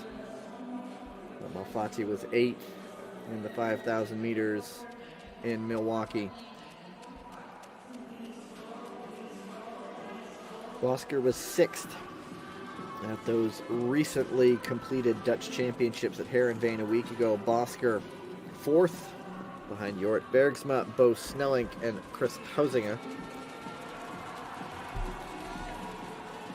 Side by side in the early going. They've just seen a big time thrown down, and in the grand scheme of things, 400ths and 1700ths are the comparative blink of an eye, so they are right in it in the early going.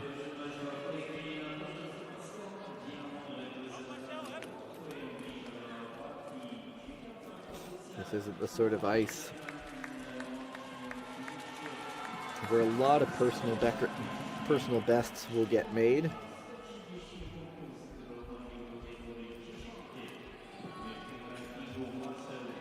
Fati knocking out about 0.5 of a second, but they are slipping that time back bit by bit.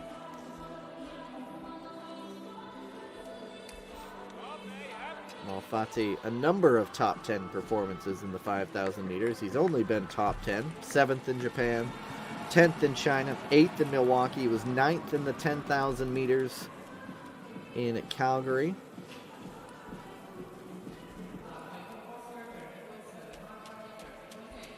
So he is a pretty consistent skater.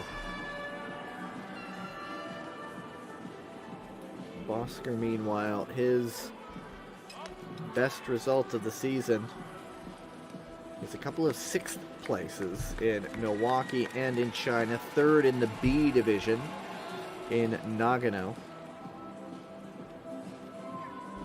He skated in the European All-Around Championships in Heerenveen. Of course, his best results were in the longer distances. His weakest was the 500 meters.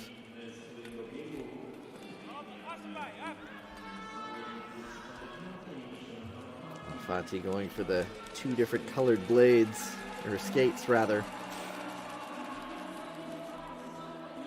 Approaching the halfway mark. He is a 30.25, and so both of these guys are lapping already in the 30-second range.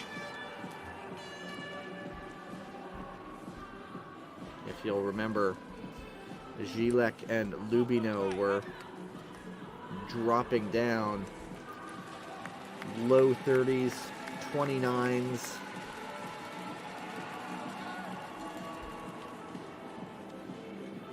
Malfatti with a 30.36, that's more like it.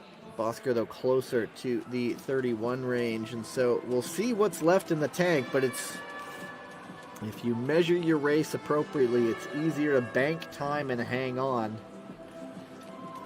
than give up a lot of time and be forced to chase as the legs and the fatigue start to shout that little bit more.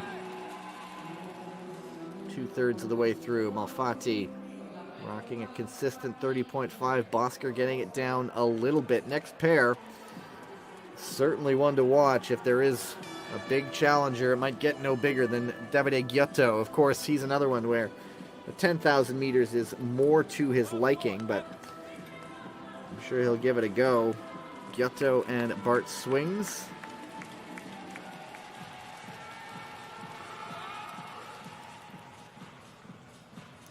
Malfatti, he's consistent. He is at about 30.5 seconds.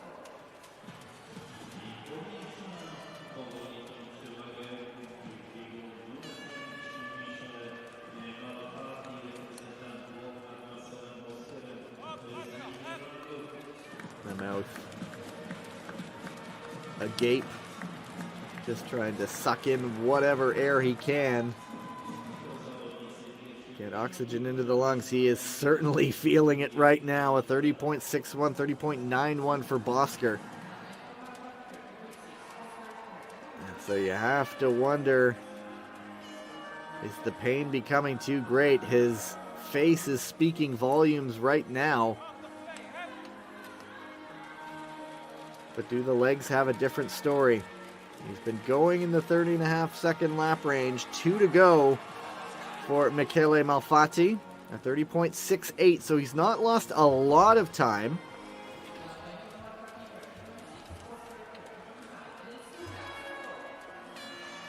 He is sitting behind Lubino and Gilek for the moment, and it looks like those times will hold up.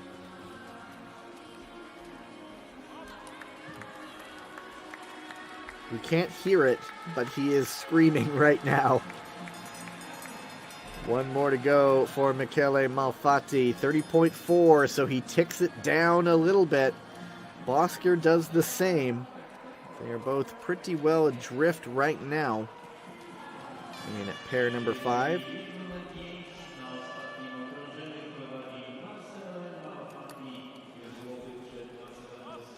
Relief is just a few meters away for Michele Malfatti. The pain, I'm sure his legs are screaming for him to stop. Well, he can now. A 30.47 final lap. 6:24.56. It's good for third. 6:28.61 for Bosker. He goes to 6th. So consistent from Malfatti.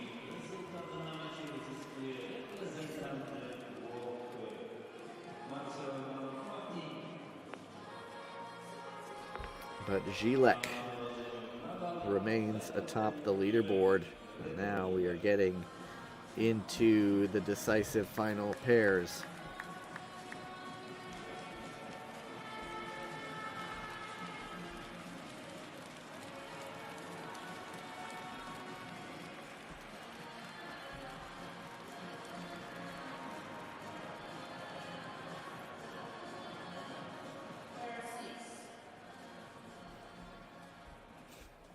And here we go. Giotto swings. Giotto nailing that 10,000 meter world record in Calgary.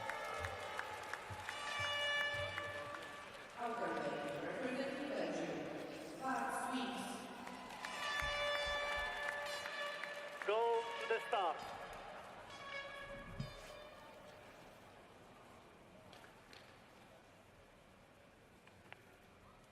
Right. Gilek there, the baby-faced assassin. We'll now see what one of the great distance skaters, a couple of the great distance skaters can do. Swings, and Giotto.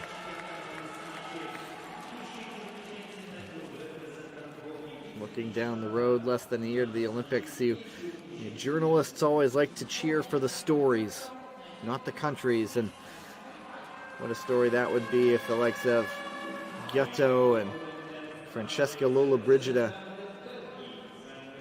set the host nation alight at the speed skating oval.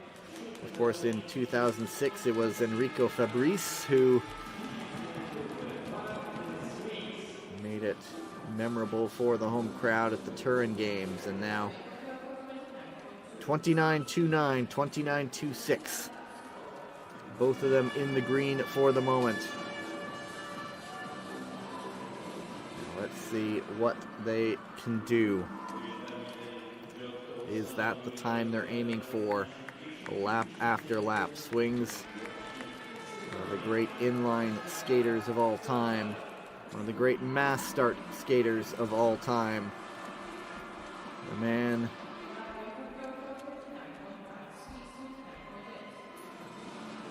who is the defending Olympic champion in the mass start. 34 years of age, born in Hedent,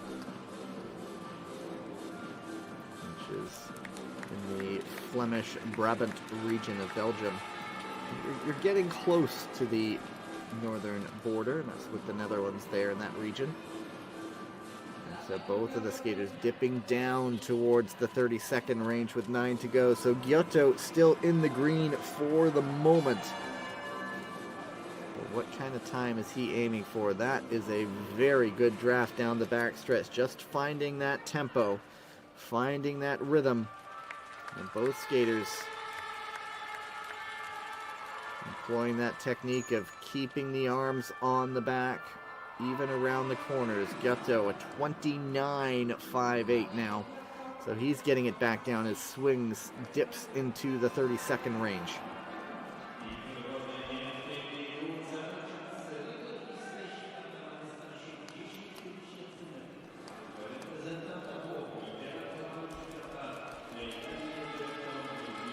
Last World Cup stop in Milwaukee.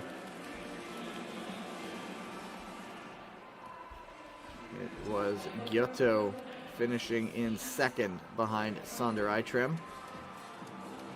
Thumbs up. I think he's hitting the targets they're aiming for, 29.67. So you don't need to knock out huge chunks of time. That's a testament that Metode Gilek threw down a great time for Czechia. A couple weeks ago, in his silver medal in Milwaukee, Giotto was 2 seconds off the pace set by Sander Eitrem. And Eitrem goes in the next pair as Giotto. This time, though, he's in the 30 seconds. So he is not in the 29s anymore, obviously.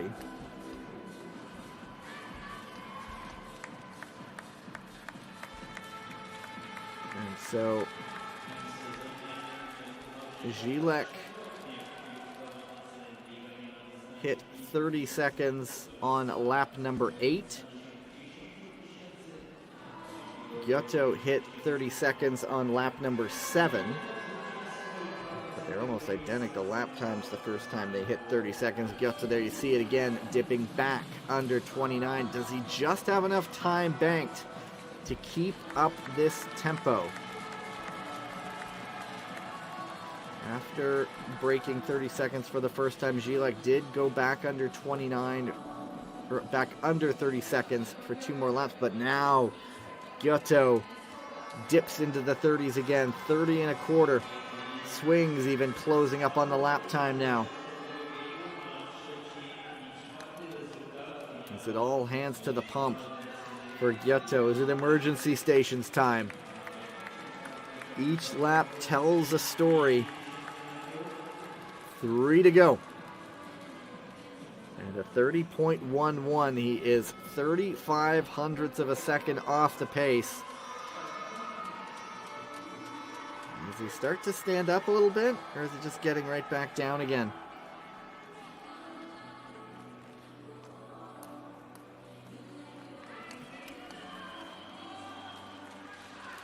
Tadej Zilek, can he survive one of his biggest challenges? There's perhaps a bigger one still to come with Sander Eitrem coming, and it's a quarter of a second the difference.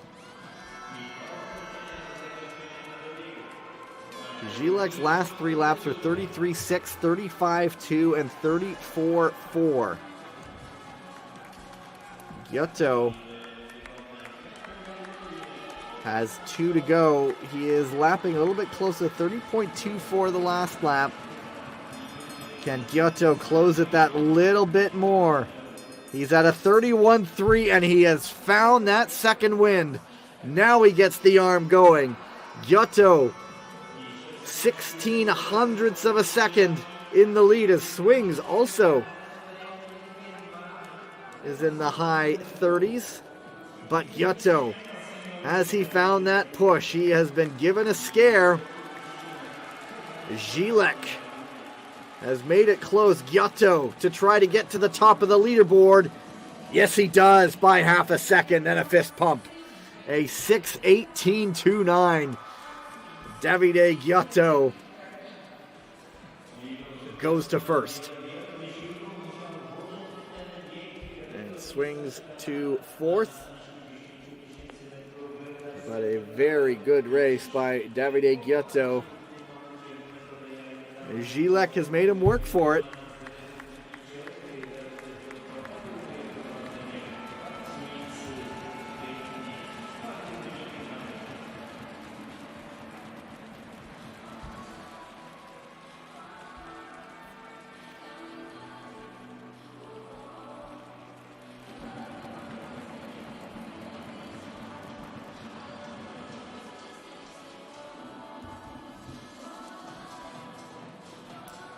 Final 2 pairs. And if there's anyone who can beat Davide Giotto, it's that man. He did it a couple weeks ago. European all-around champion Sander Eitrem.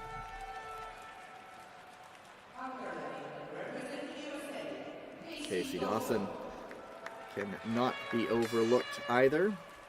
Go to the start.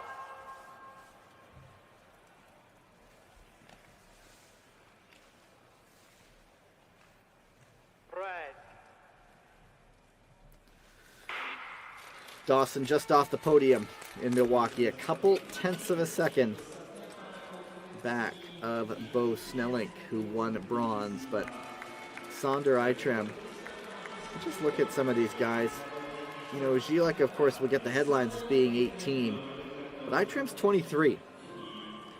He has potentially a pretty good long career ahead of him, and yeah, he's him. Zilek, and Giotto's 31, but he's right in there too, and so there could be some great head-to-head battles playing out over the coming years. Never mind just next year at the Olympics. But Eitrem is just completely locked in these days. Gold in Milwaukee. 4th in the 1500 yesterday. Bronze in the 10K in Calgary. And then, as I mentioned, that European all-around championship won in Heerenveen. He won the 5,000 in Beijing, bronze in the 5,000 in Japan. And so, at least in the 5K, it's really podium or bust for the man in red. And he has 7/10 of a second to work with on Davide Giotto early. We'll just keep an eye on his track record. 6:15.06 Giotto is a couple seconds off that, and so Eitram would really have to blow the barn doors off the place to get his track record in mind. And you know, he's on course right now, but so much changes over the course of 5,000 meters. Dawson, as I mentioned, fourth on the home ice of Milwaukee. He was second in the 1500 B division yesterday. And he is really, of course, a distance man for that U.S. program. Dawson himself, he is 24 years of age, from Park City, Utah. And another testament of that oval out there in Kearns.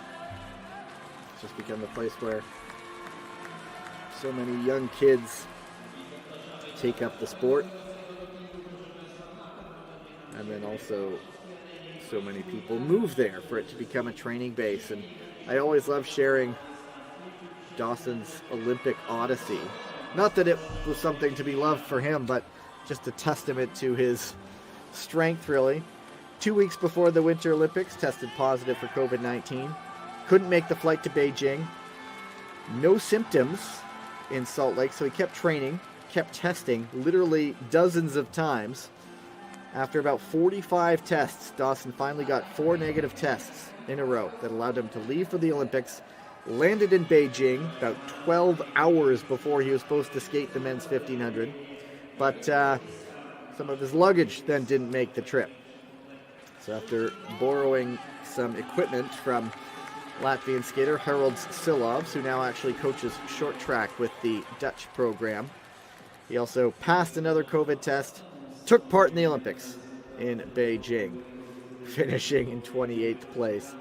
And then also skated in the team pursuit a couple days later, about a week later, and the U.S. picked up its first Olympic medal since 2010. They won bronze. And so I would imagine if you asked him if it was worth it, there would be no hesitation that he would say yes. But he is in sight of Sander Eitram right now. And given the form that man's in, that is an accomplishment. 4 laps to go, and Eitram, 29.81. He is 2 seconds ahead of his closest competitor. So we'll keep one eye on that track record. 6:15.06. He would need to beat Davide Giotto by more than 3 seconds. So with 3 laps to go, it is in the realm of possibility. And each lap he adds a bit more to it. Each lap it becomes more a distinct possibility. He is still lapping in the 29th. A very good race for Casey Dawson. And so, can Eitram keep it under 30 seconds again? 2 to go. And by the slimmest of margins, yes he does. 2.6 seconds ahead of Giotto. Will now start to take a big serious look. Dawson in with a shout of a podium perhaps. It's already been a great tournament for the USA.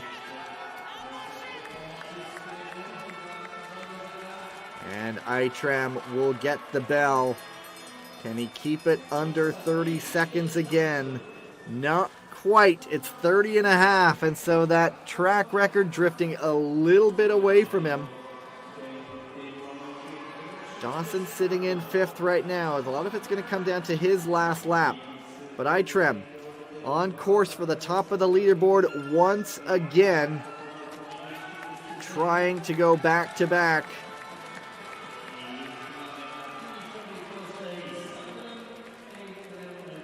And Eitram will go to the top of the leaderboard, 30.53, 6:16.62. Dawson will go to 5th. But Eitram is really the man to beat in the world in the 5,000 meters. This would try to go actually back to back to back It would be 3 World Cup wins in a row if he hangs on in the 5,000 meters.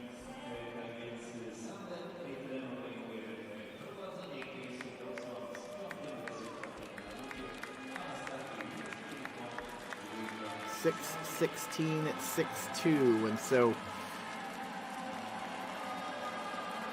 just under 1.6 seconds off of his track record. A good race for him. He will be on the podium, we know that much. It's just one of, can either or both of the Canadians beat them?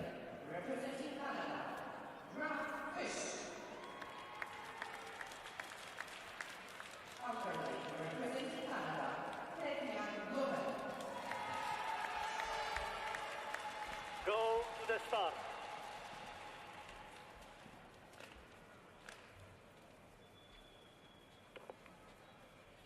Red.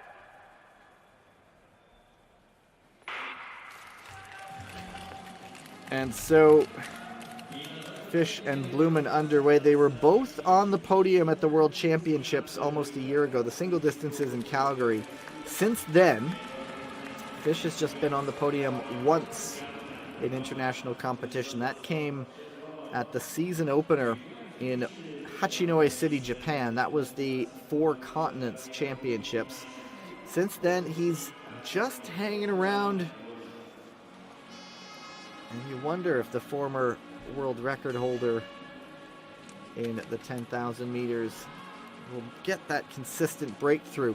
He was 4th this season in Nagano, 7th in Beijing, 5th in the 10,000 meters in Calgary, and then 13th in Milwaukee. Ted-Jan Blumen, similar kind of situation. He was a silver medalist in the 10K back in Calgary at the World Championships last year, World Single Distances that is. This season though, 4th in Four Continents in the 5,000. His 5,000 meter results, 6th in Nagano, 9th in Beijing, 5th in Milwaukee. And then he also was 10th in the 10K in Calgary. Of course, he's all a matter of peaking at the right time, where you tailor your training program. Of course, Blumen also a former 10,000 meter world record holder. And the two skaters did peak on home ice last year at the World Championships. Is that how they've angled their training? You have to wonder, but both of them right now in the 30 seconds and already large chunks of time coming off to Sander Eitram and the rest of the podium. And so it's not looking like this would be their day. They would have to start throwing down some big lap times and soon to get back into the picture.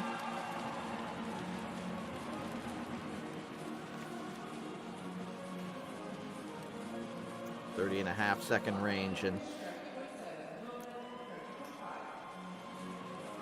you have to wonder what is the game plan for the two Canadian skaters who know each other so well. Good draft there for Blumen down the backstretch.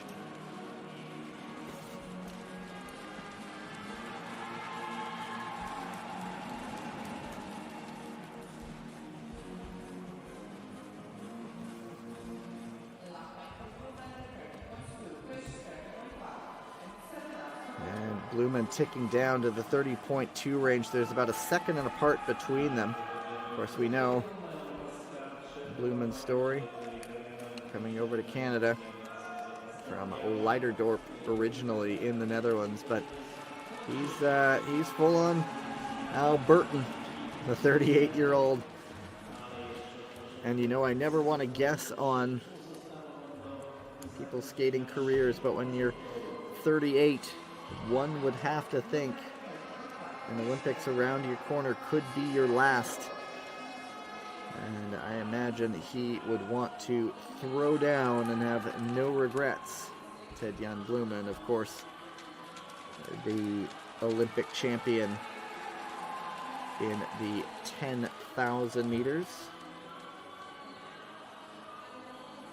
from 2018 in Pyeongchang. He also won silver in the 5,000 at those games. So he's clocking a low 30.2, and he's been there a few times. But it's just seeping away. And so Sander Eitrem, I think, can count on 3 in a row on World Cup in the 5,000 meters. Davide Giotto in second. And Metode Gilek, I believe, will get third. And another podium for that young man. Just looking at Gilek's rise. Sitting in third at the moment. Going all the way back to starting the season. In Nagano to start the year, he won the B division in the 5,000 meters. 5th in the A division in Beijing. Then that breakthrough medal came, silver in the 10,000 meters. And then he didn't skate in Milwaukee. He was aiming towards World Juniors, which were last weekend in Kolalbo. But Metode Gilek rising up the ranks in the world with an absolute bullet. But 2 to go. Ted-Jan Blumen now. We'll see where his laps are. He's a 31-1 now. And Fish is picking time away a little bit. 30.87. This ice, of course, not really like Calgary. High altitude, long glide. This is much more, I guess, worker-like. Grippy. Not huge on the big glide. And 1 to go. Blumen 31 even. 30.89 for Fish. They are 9th and 11th. With that podium, Eitrem, Giotto, Gilek. And this will wrap up the men's 1,000 meters. They'll resurface. They, of course, will give out the medals. And obviously, you hope Ragnar Weekland will be able to come back to get her gold medal. And then we'll be back for the 1,000 meters. And so Blumen, 6:26.50, almost identical final lap time to Fish. They are 2 seconds apart, 9th and 11th, 6:28.50 for Fish. But there's the winner. Sander Eitrem, 3 in a row, World Cup 5,000 meters. Really the man of the moment. Next weekend in Heerenveen. And then the World Championships after that in Hamar. And the Norwegians sweeping the distances here. 3,000 for women, 5,000 for men. Can only imagine that that might blow the roof off at the World Championships in a couple of weeks.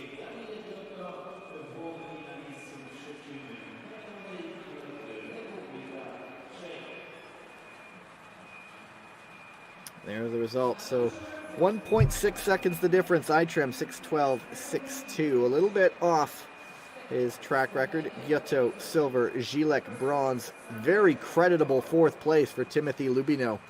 And Casey Dawson of the U.S. in 5th.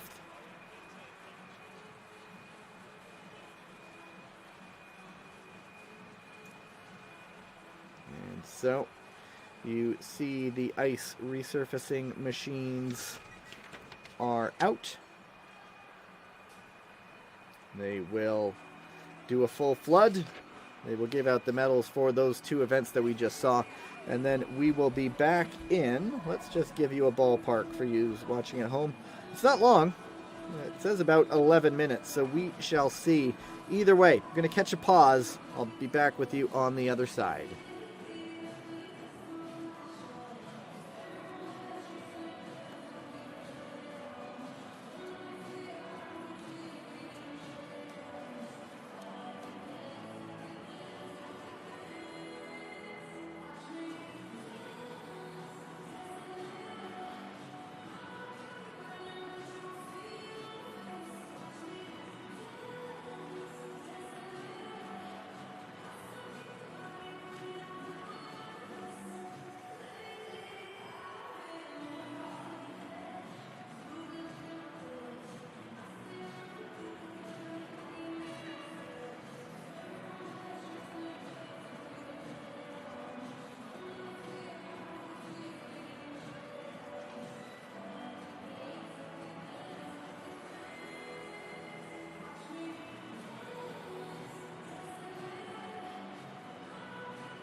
And the first place and gold medal goes to representative of Norway, Sander Adrian.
Women's 1,000 meters coming up.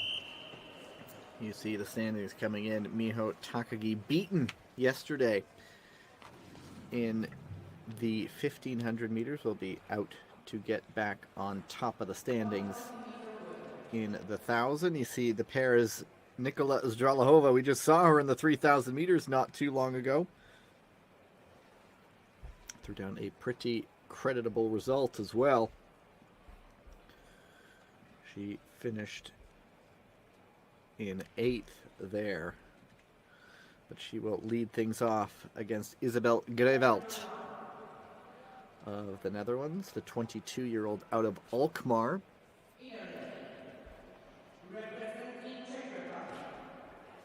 Zdralahova, former hockey player, cyclist, has also cycled at the World Road Cycling Championships, time trial and road race back in 2014. And Grevelt, a couple times a bronze medalist in the 1,000 meters on World Cup. Ready. Grevelt was 9th in the Dutch Championships last weekend in the 1,000 meters, but the likes of Leerdam, Kok, Reitma de Jong all not here this weekend. And so the 3 entered for the Netherlands: Isabel Grevelt, Marit Flederis, and Suzanne Schulting. Angel Dahlman also not here in the A division, but there's always that risk of over-skating. The young skater, Dahlman, who does short and long track, still listed as a junior, still so much potential. Don't want to overload at this point in time. And so the 3 Dutch skaters, Grevelt, Flederis, and Schulting. And at the moment, it is Grevelt leading the way. Lap time there, 28.17. Zdralahova got a nice long warm-up in the 3,000 meters. A little bit further adrift. Zdralahova was 2nd in the B division in the 1,500 meters yesterday, so she is one of those skaters who skates into a race, and here it is. She leads. Nikola Zdralahova takes the pair, a 30.1 second lap, and so with that distance background, it's not how she starts, it's how she finishes, and she goes atop the leaderboard by 3/4 of a second over Isabel Grevelt. The 1,000 meters, that perfect halfway mark between the 500, where you have the all-out sprinters, and you have the 1,500, where endurance starts to come into play. And so the sprinters will go out quickly, those with the endurance will come back late. And that's what happened with Zdralahova. She was 13th in this distance in Milwaukee. Sits in first right now.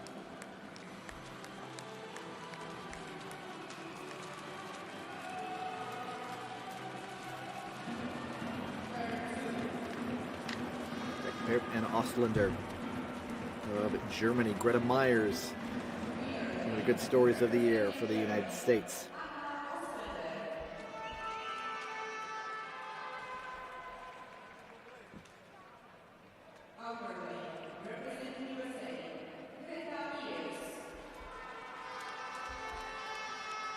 Go to the start.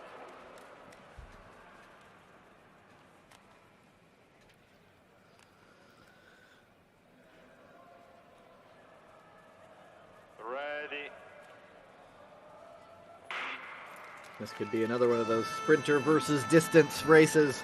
Ostlander 7th in the B division in the 500 meters yesterday. Myers 13th in the 1,500. Of course, Myers getting on the ice today. Kimmy Getz, the great American skater who's won multiple World Cup medals in this distance, announcing last weekend that she is getting back surgery and will miss the rest of the season. She had been struggling the last little bit, and so obviously hope for a quick recovery for her. Gets one of the real stalwarts of that U.S. program, with Brittany Bowe, Aaron Jackson on the shorter distance side.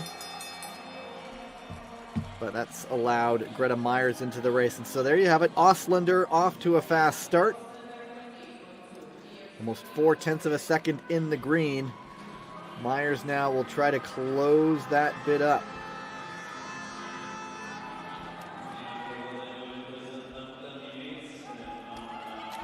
And we'll see how Oslander can hang on. It's a very long sprint, the 1,000 meters. She is hanging on.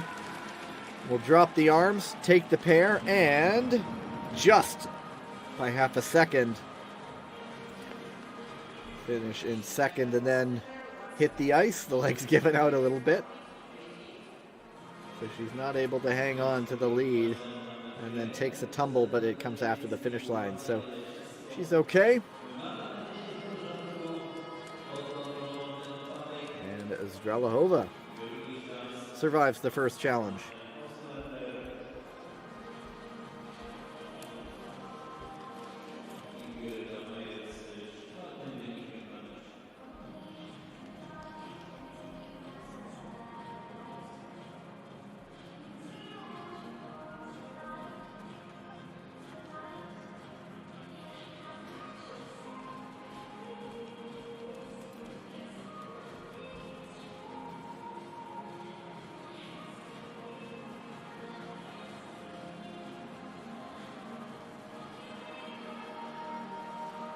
So on to the third pair, Kim Min-sun, Isabel Van Elst of Belgium.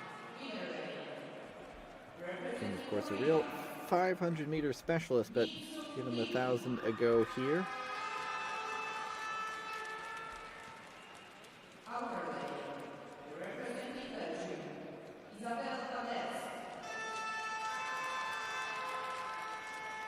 Go to the start.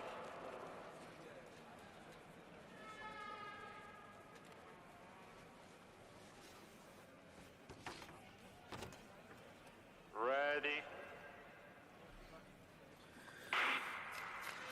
Kim just the one podium on World Cup this year. That came back near the start of the season in Nagano, one of the 500 meters. Quite a regular visitor to the podium as she has been in previous seasons. And like I said, the 500 is more her distance. She's got 0.4 of a second to work with right now after the first 200 meters. Van Elst, 26-year-old from Bennebroek in the Netherlands originally. She is coming off a 10th place in Milwaukee in the 1,000 meters. She was 4th in the B division in Calgary. And it is Kim adding to the lead. She now has 0.7 of a second to work with, but this is where the sprint endurance really plays a role. Van Elst was quicker that last lap. It was only a couple tenths of a second behind. Of course, Kim, a very good 500-meter skater, but tacking on that extra 500 meters is another huge challenge unto itself. Van Elst hanging on right now. Kim has lost the lead. It's going to be Isabel Van Elst taking the pair. And not good enough. She will clock a last lap of 31, and she will go to second by about almost 0.5 a second. And it's 5th for Kim Min-sun. So that time, Zdralahova hanging on a little bit more. And at this rate, we're going to start to see her in some later pairs next weekend in Heerenveen.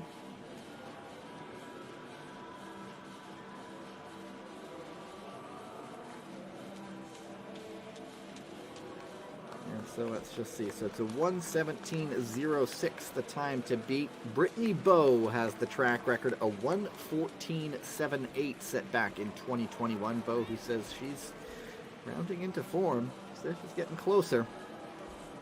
She also still does hold the world record, a 1:11.61. That's been in place for, this will be 6 years in March.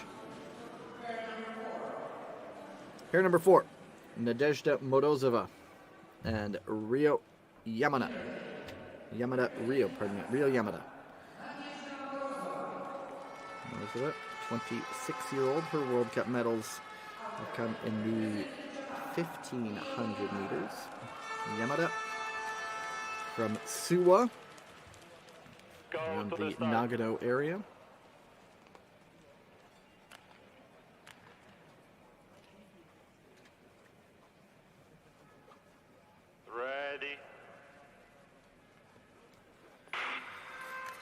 Morozova on the podium back at the start of the season in the Four Continents Championship, picking up a 1,000-meter silver medal.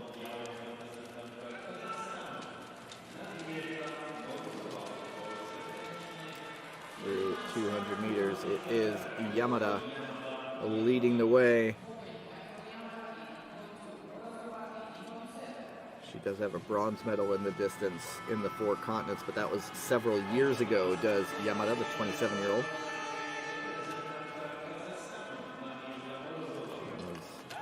As I mentioned, from the Nagano area, but so much of the Japanese program is based up in Obihiro on Hokkaido Island.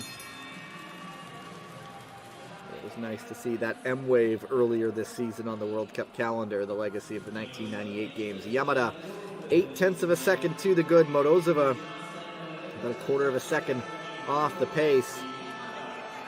It is what's happened so often in the 1,000 meters. You can go out quickly and the times just fade away, and so we'll see if Yamada is the latest morning glory or if she will hang on to take the lead. You see the pain, you see her trying to keep her form, and she does go fastest by 3/4 of a second.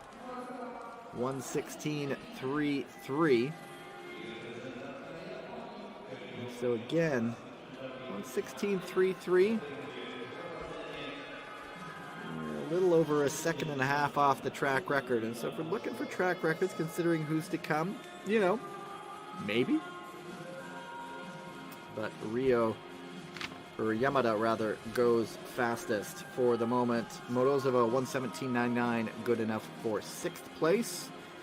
As we approach our 5th of 10 pairs, Karolina Bosiek of Poland, Lea Sophie Scholz of Germany.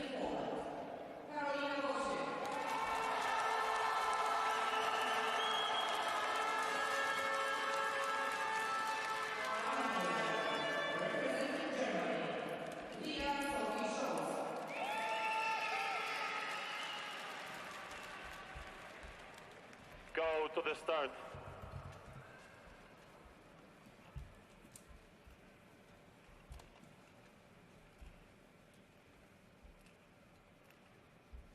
Ready. Bosiek actually turned 25 on Thursday. Not a bad place to do it on home ice. She is from Tomaszow. She was 11th in the 500 meters yesterday.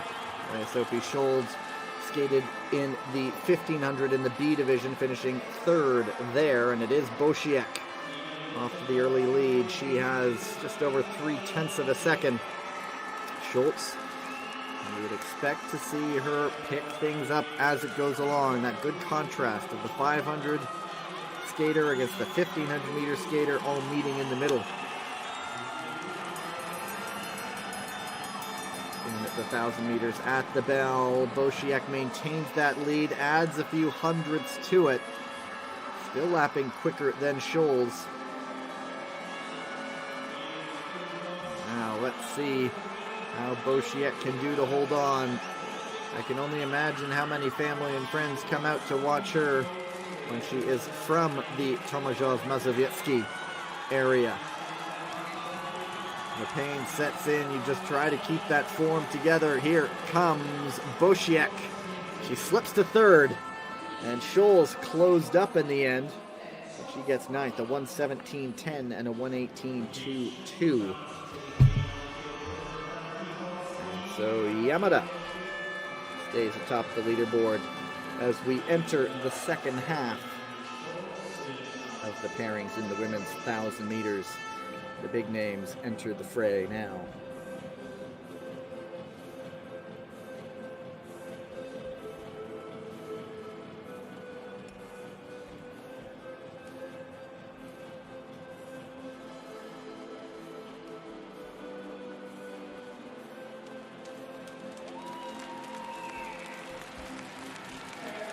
Innovation for the home favorite.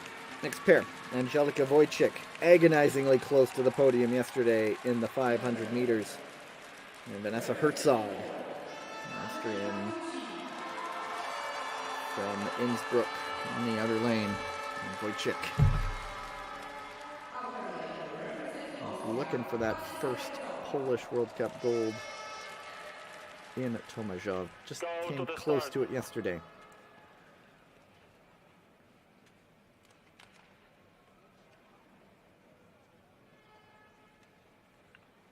Ready. Always interesting to see the personal tastes of the skaters. Wojcik going without the sunglasses. Herzog, 17th yesterday in the 500 meters. Just look how low Wojcik gets to the ice. Both of them in the green in the early going. Both of them have had success in the 500 meters. So this is one of those pairs where we expect both to get off quickly, and they've done just that. Herzog, personal best 1:13.43. Of course, this isn't so much the ice for personal bests. And at the bell, are they maintaining? Wojcik is by a tenth of a second. Herzog slipping a little bit off the pace, lapping almost identically. Herzog a couple of hundredths of a second quicker. And now this is where the legs just start to feel like lead. Particularly in skaters where they prime for 500 meters. The back half of the race, Wojcik in charge right now, the native of Lubin in southwest Poland, a couple hundred kilometers away from this oval. Gets the home roar. That will be about a second off the pace. 1:17.36, 1:18.13 for Herzog. And so Yamada still in a good position.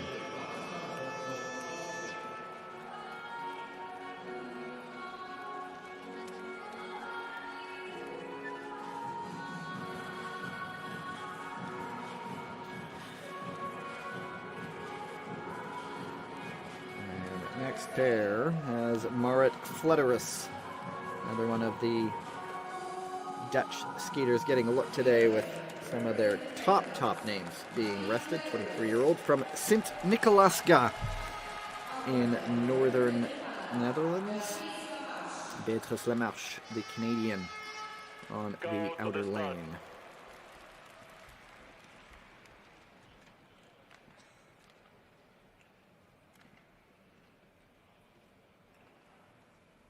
Ready.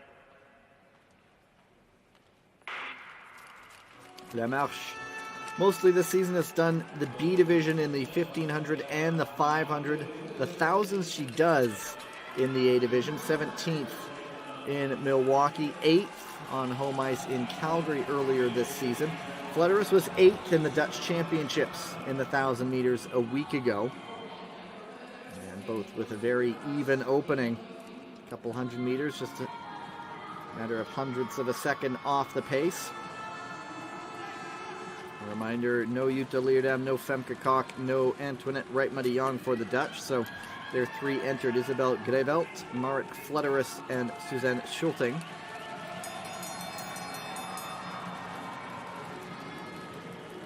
And Flederis right even.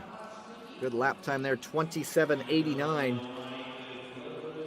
Lemarche about a half second off the pace, and Flederis may get a little draft. There might be just outside it, but every little bit helps. At that range, there should be a little bit of a tug. And it will be Flederis leading the way. Her medals on World Cup have largely come in the team sprint. Third in the B division yesterday, and she will go 7th here. Slipping time in the back half of the race. Shaking ahead from her, 1:17.61. Lemarche, 1:18.33.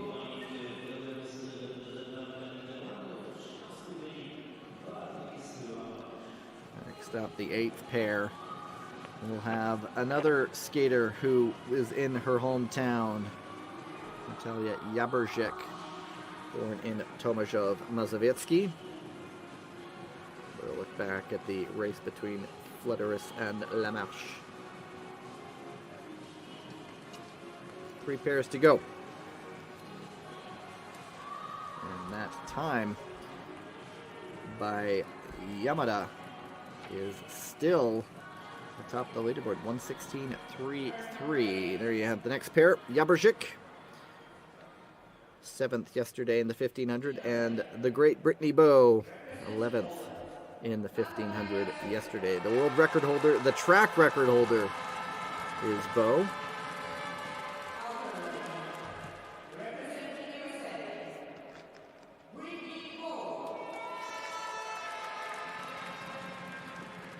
Go to the start.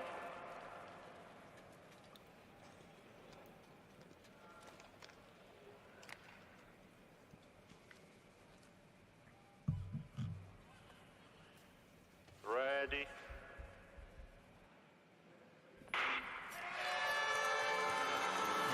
Again, both of these skaters doing the 1500 yesterday, so you have to wonder, gauge their time splits early on based on the fact that they both do longer distances. But let's see what the world record holder Brittany Bowe can do. Might next year be her final games. She's off quickly, 0.03 of a second quickest. Jabrzyk, about 0.6 of a second off the pace. And kind of a tricky crossover here. And Bowe goes over the top. They both get into their lanes safely. Might that have cost anyone any time? At the bell, it is Bowe slipping off about 1/4 of a second adrift. Jabrzyk over a second slower. We shall see what these all-important final laps can do. We all know Bowe's pedigree. So consistent over the years. And she will take this pair ahead of Jabrzyk. Where will she go? Second quickest. 1:16.61. Nearly identical lap time between the two. Jabrzyk goes to 6th, but Bowe almost 0.3 of a second off the pace. And Yamada's time holding up yet again with just 2 pairs remaining.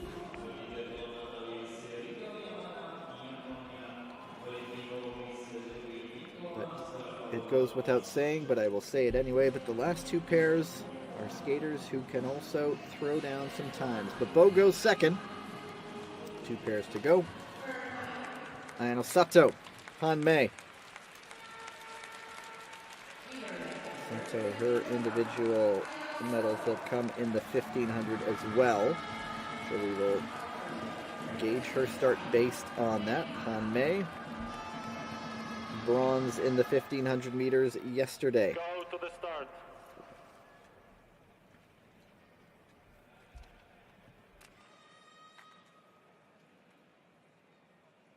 Ready. Han did not skate in Milwaukee, but picked up a bronze medal in the 1000 in Calgary.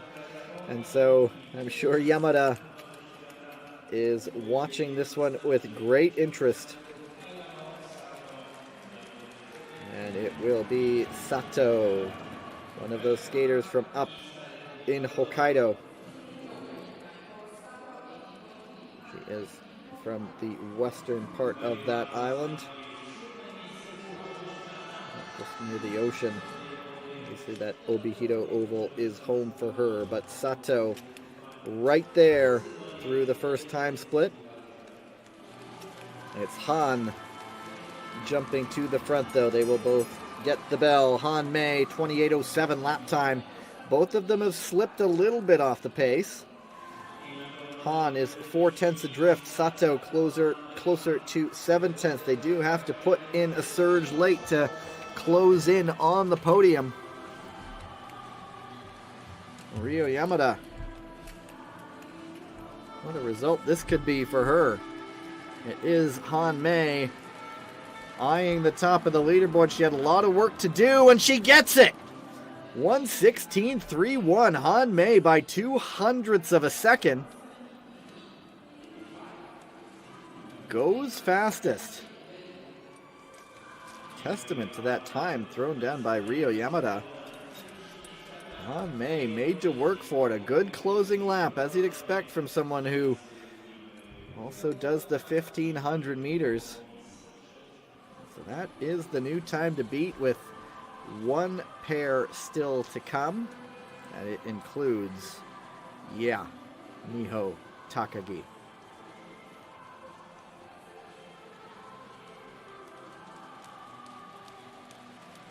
Takagi skated the 500 yesterday, winning the B division, in addition to her silver medal in the 1,500. And then she is going up against a very good sprinter in Susanne Schulting.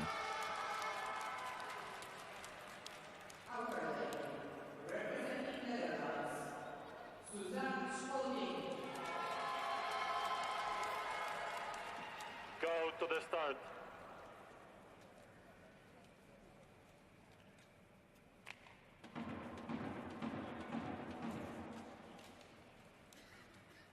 Ready. Schulting didn't qualify for the World Championships through the Dutch tournament. She did come fourth in the 1,000 meters at the Dutch Championships last weekend, behind Leerdam, Kok, and Reitma de Jong. So her silver medal yesterday in the 500 meters, something, a bit of a statement for her, knowing what she's capable of. Of course, I'm not sure if that means the long distance, the single distances World Championships are the same weekend as the short track World Championships, so I'm not sure if that might be when Schulting could return. I'm not sure if she would even be eligible, but the fact remains she will not be at the World Single Distances in Hamar. It is Takagi trying to get back atop the podium. Look at that! 1.36 seconds ahead. Schulting a second ahead. Of course, almost identical lap times, but Takagi has that endurance. Schulting has that sprint prowess. Is that just going to tip that little bit more for Takagi? Time to beat 1:16.31. Takagi was flying early. Han Mei watching this one. Final few meters to go. Miho Takagi to try to get back to the top of the podium. And how? 1:14.80 by a second and a half. 0.02 of a second off the track record. Miho Takagi takes the victory in the women's 1,000 meters, and agonizingly close for Susanne Schulting. Fourth for her after coming second in the 500 meters yesterday. And so Han Mei will get silver and Ryo Yamada the bronze. And so Japan 1 and 3 in the women's 1,000 meters. What a race by Miho Takagi. Another fantastic skate by one of the absolute best.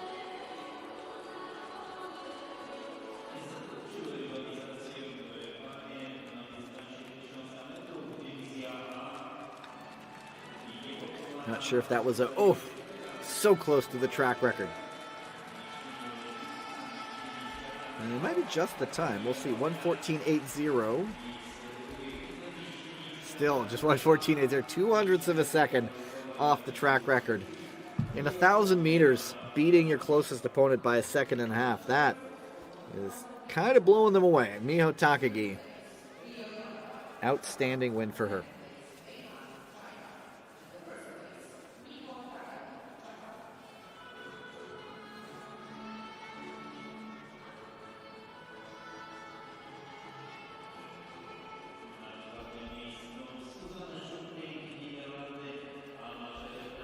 Good race for Zdralahova. She picks up a 6th place from the first pair.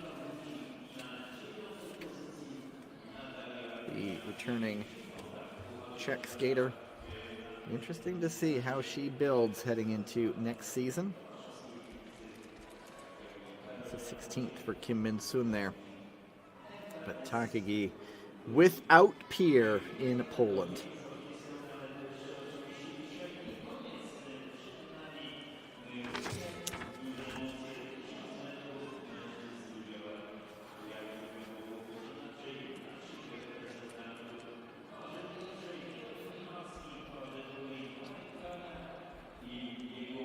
Men's 1,000 meters still to come. They actually have it slated as starting right now, so we will see how on time we are. Of course, they will get their medals after the men's 1,000 meters.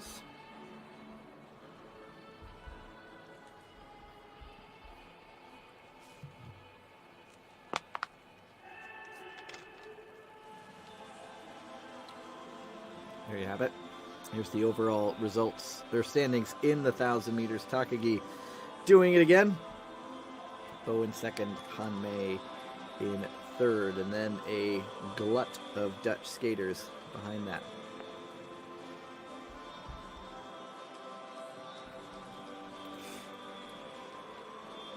Men's 1,000 meters coming up. Haven't seen the pairs posted just yet, but you will want to watch pair number 8, of course. And if you're wanting to see if Jordan Stolz can continue his new winning streak. It's at 2 for the moment. Tatsuya Shinama beating him in 500 meters, number 2 in Milwaukee. And what does Stolz go out and do? Well, he wins the first 2 races here in Poland. And he'll try to make it 3. And if that continues, he'll try to make it 4 tomorrow in the second 500. Getting to Bo is not here in Poland this weekend, as you see the standings in the 1,000 meters.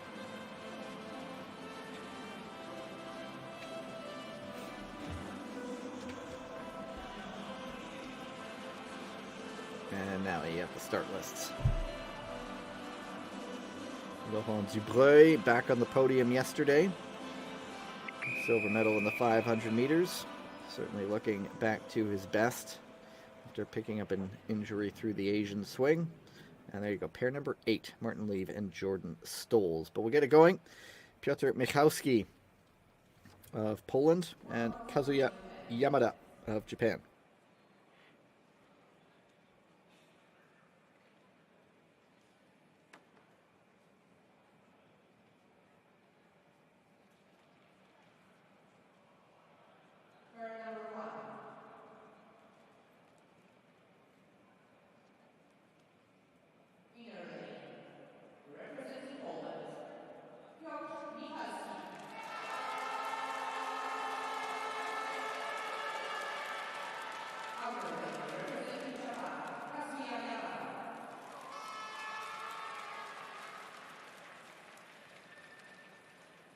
Go to the start.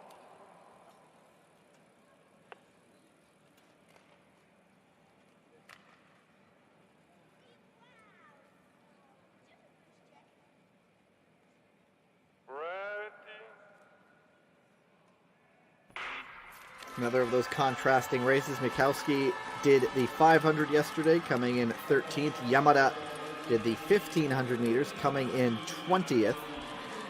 Michalski, bit of a trip for anyone from his hometown. He's from Sanok, which is in the southeastern corner of Poland, very tucked into the spot near the border with Slovakia and Ukraine. But he is on home ice. And Yamada trying to chase him down right now. At the moment, it is Piotr Michalski with the lead. 25.5 lap time. Yamada 25.94. But we'll see if that dynamic really shifts now as we get into that endurance side of things, the aerobic side of things. Michalski did bank a good chunk of time there, though, as he leads the pair around. And he will get the Polish fans going and go fastest, 1:10.03. And Yamada, in the end, 1.12 seconds off the pace.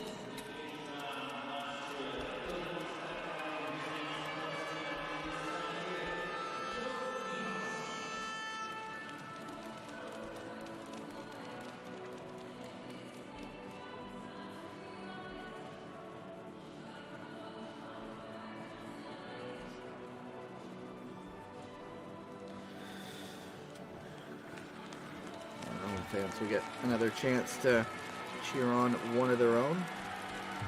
In the second pair, Mark Kania from Poland. He's from Warsaw. Outside of team sprint medals, his individual accomplishments have come in the 500 historically on World Cup, the 25-year-old. And then for Germany is Hendrik Dombeck. Go to the start.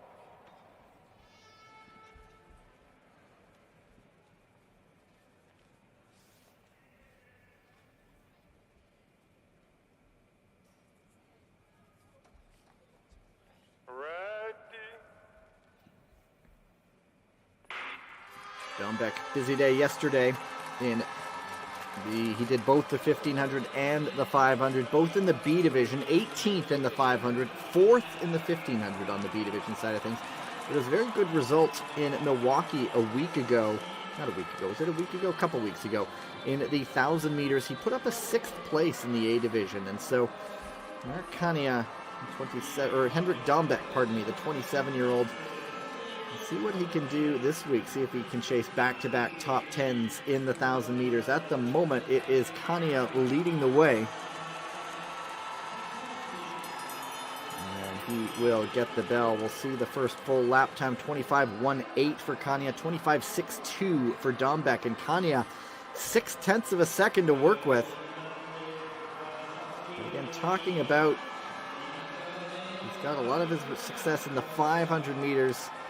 Legs start to sag, and Dombeck is around the outside.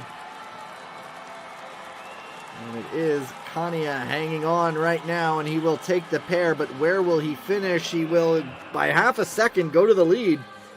109.51. 110.10 for Dombeck. Good enough for third at the moment. 109.51. And again, if we are watching track records, and let's face it, we're always watching track records these days, considering we're in the Stoles era. Wesley Dice, 108.52, set just over 2 years ago, February 19th, 2023. And so, 108.52, the current record. The leader's time is just about a second, almost exactly a second off the pace. And so this one I'm going to make a gamble. I think we will see a track record today. Anyway, Zach Stoppelmoor of the United States. Connor Howe of Canada. Go to the start.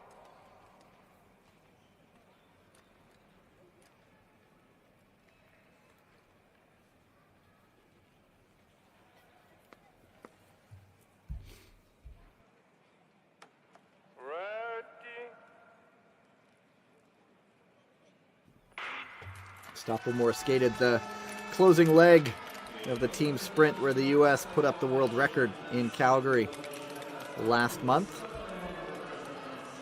How success has come in the 1,500 meters. So again, one of those races where we'll want to see the back half for Connor Howe. Just can't lose too much time. He's lost 3/4 of a second. Stoppelmoor about 45 hundredths of a second off the pace.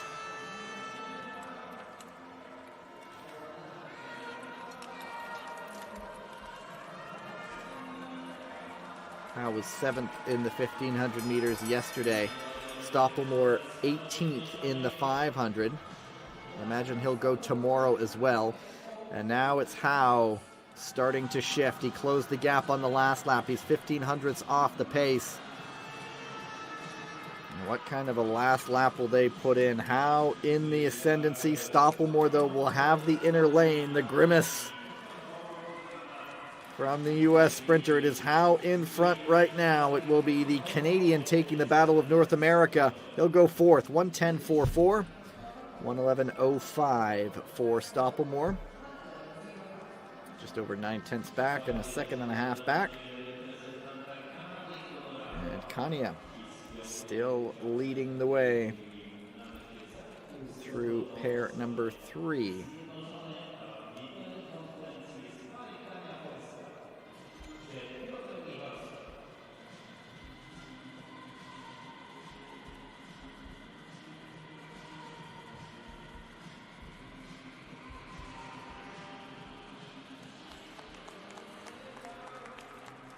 Next up, we have Ryota Kojima of Japan, and then the German veteran Stefan Emmele, 28-year-old from Darmstadt. Lives and trains at the Oval in Erfurt. It's always a big question. Are you an Erfurt skater or are you an Insel skater? He's an Erfurt one. To the start.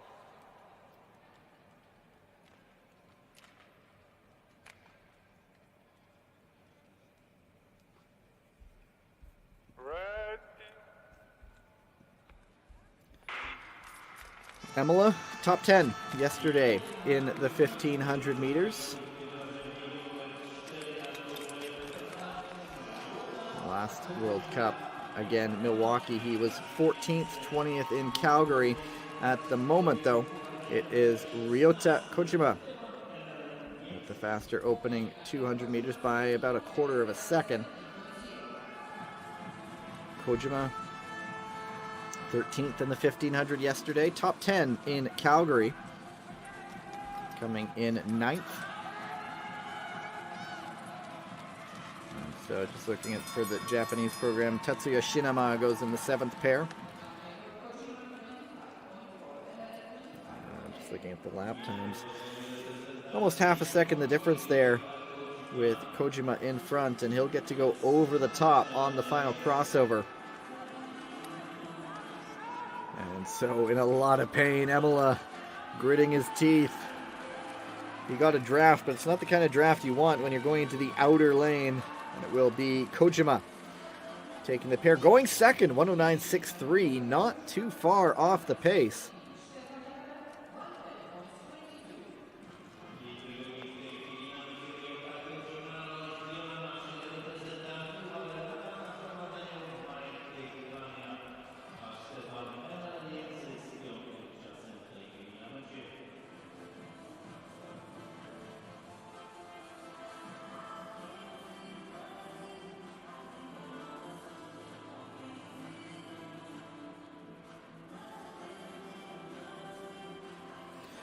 Pair number 5.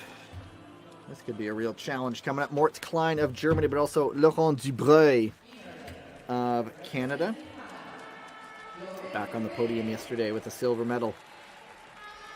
I think that's a bit of a tradition for him. The double clap before acknowledging the crowd. It's actually been 3 straight podia for Dubreuil in the 500.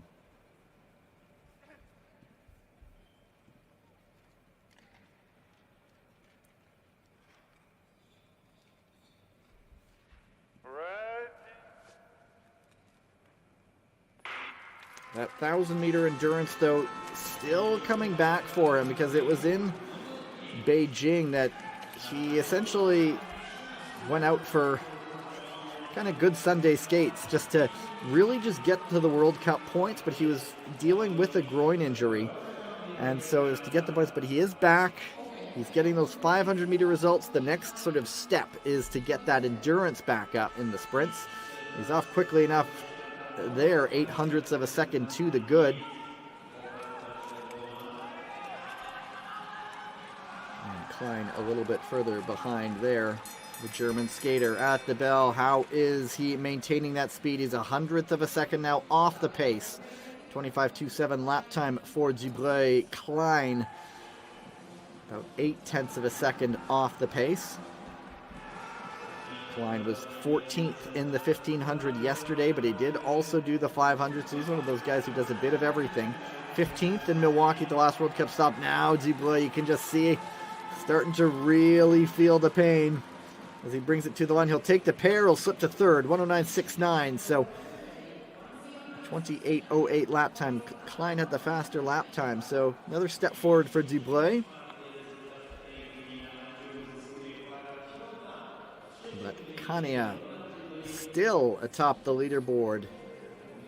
That's through 5 pairs and 5 more still to go.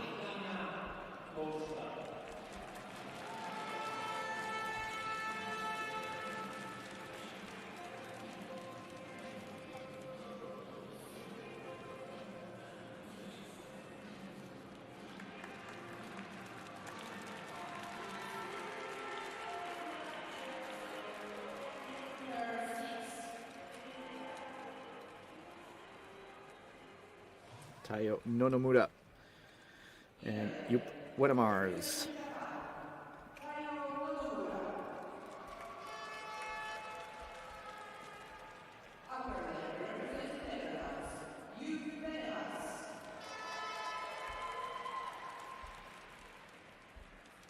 Go to the start.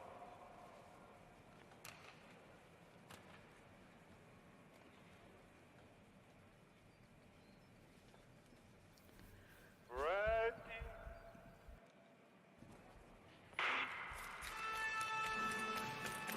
Nonomura does have a silver medal in the 1,000 meters from a Four Continents Championship. He was bronze in the 1,500 in this season's Four Continents. So there's that endurance present. Wenemars, second at the Dutch Championships last week. Good step forward for that young man. It was behind Jenning de Bo, and it wasn't by much. De Bo, a week ago at the Dutch trials, threw down a 1:07.08. That was a track record at Tialf.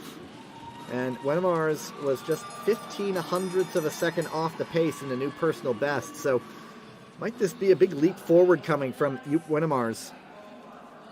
He's 15 hundredths of a second off the pace here, but he is within striking distance. That second lap, of course, so important. That's where the likes of Jordan Stolz is so good. He can be close through 600 meters, but he just blows away so many of his opponents in that second lap. Wenemars is going to take the pair. Will he go top the standings? Yes! 109.21. And so knocking 0.3 of a second off is Yup Wenemars. Great result for him. Nod of the head. And so credit to Kanya for having a lead for so long, but new leader. And we close in that little bit closer to a track record. Wenemars 109.21. Wesley Dice currently a 108.52. So around 0.7 of a second. Anyway, Damian Zurek on the outer lane. Tatsuya Shinama, the man who broke Stolz' streak last weekend in the 500 meters.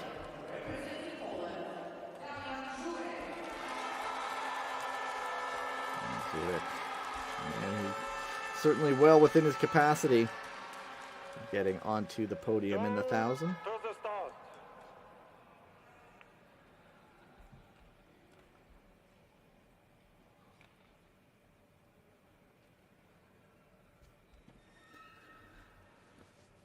Ready.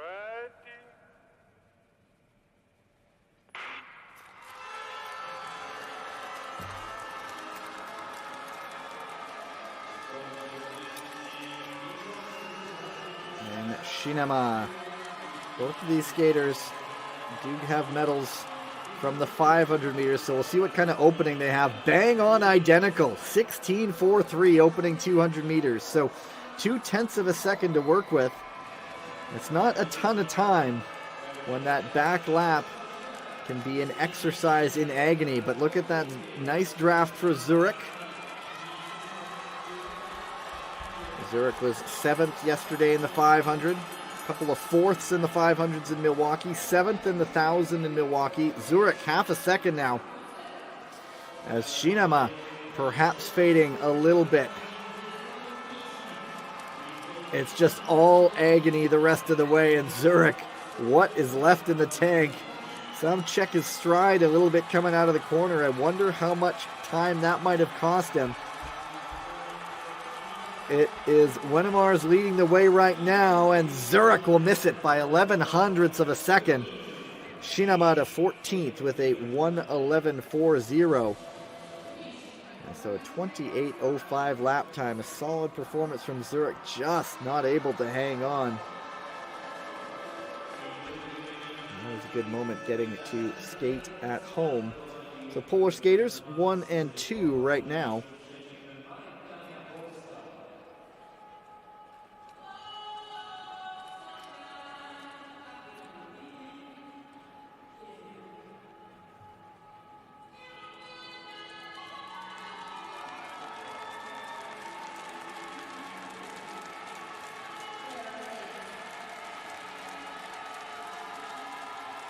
And here we go. The fans know the moment.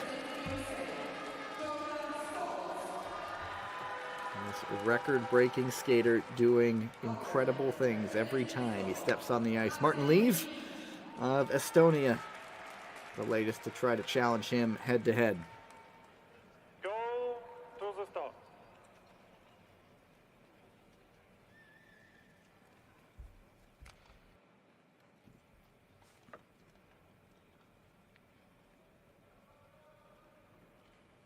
Red.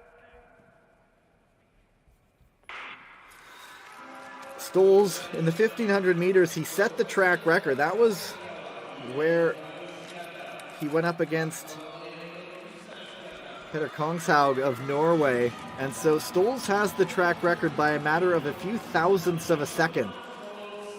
His first opening, 1300ths of a second to the good. Leave about 2/10 of a second back of Stoles. Yesterday, Stoles gold in the 500, gold in the 1500 meters, starting an all-new winning streak. Leave yesterday, finishing in 9th in the 500. And at the moment, they are side by side. 100th of a second separating them. Stoles has been battling illness the last little bit. He did say he had pneumonia, if I'm not mistaken. And so we'll see how he's feeling. He showed no ill effects yesterday. Leave is able to keep it close, but Stoles has shown time and again the back lap in his 1,000 meters is where he just absolutely shifts, and he's pulling away from Leave. Now he goes fastest, 1:08.43 by nearly 8/10 of a second. That is a track record.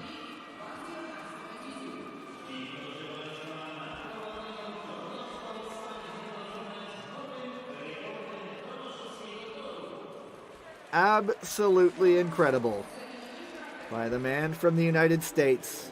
But for him, it's just a Saturday. Another day, another record, perhaps another gold medal.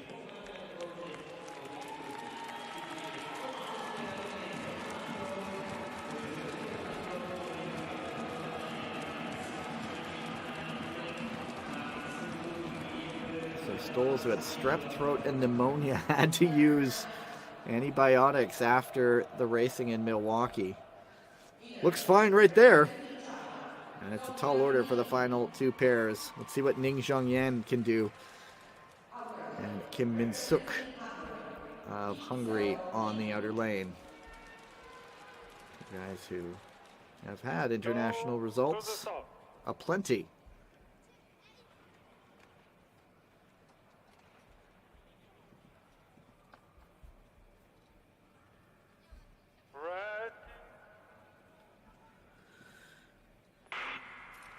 Ning, who, well, he was third in the 1500 meters yesterday.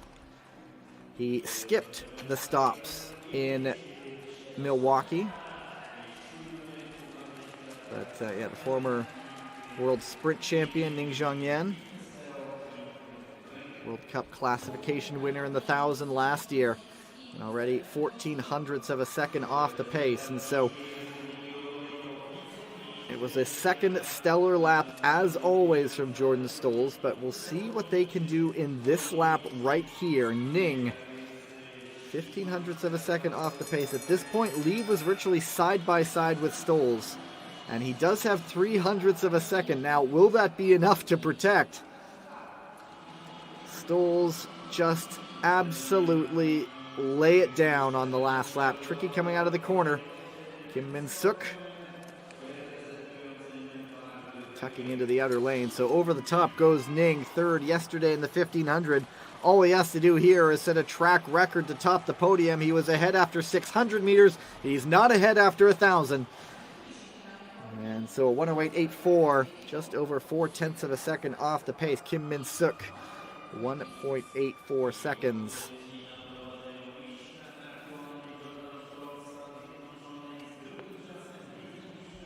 So a good race for Ning, but you're up against an absolutely superlative force. And so we'll see if Kjeldnes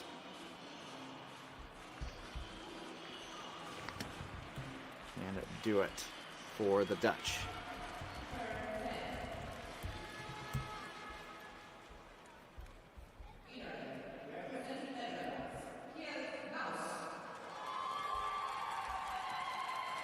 Going up against Cooper McLeod, the United States.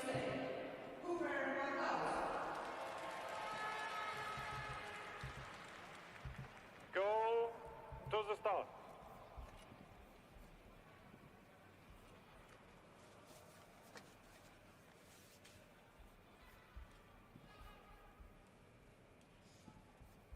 And so Naus against McLeod. Naus was 5th in the 1500 meters yesterday. Another skater that may be skating off into the sunset after the Milan Olympics, but he's still capable, of course, of throwing down McLeod. 8th in the 500 yesterday, and he is 13 hundredths of a second to the good. Naus, 9 hundredths of a second off the pace. Crucial first lap here. If anyone wants to challenge Stolz, they have to bank time, really, on this first lap. And Cooper McLeod, hey now, over 7/10 of a second lead at the moment. The big challenge is hanging on. McLeod putting a big scare into one of his teammates, but we do know that famous endurance that Jordan Stolz has. Naus stumbles coming out of the corner. He has closed it right up. It's the dash to the line. It's Naus taking it. It is good enough for second. 1:08.78. So nearly 4/10 of a second off the pace. McLeod just can't hold it, and he slips to 4th. And so Naus will pick up a silver medal. And he is okay with that, considering who he is second to.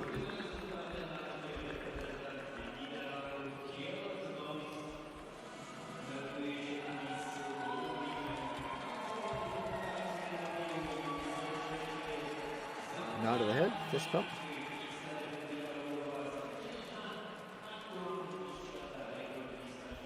So a good result for Kjeld Naus. Ahead of next week's stop in Heerenveen. He was 3rd at the Dutch Championships behind De Bo and Joep Wennemars. But he'll take 2nd place to Jordan Stolz today. But the new winning streak is at 3. It's modest for now, but who knows how high it can get after coming to an end in Milwaukee.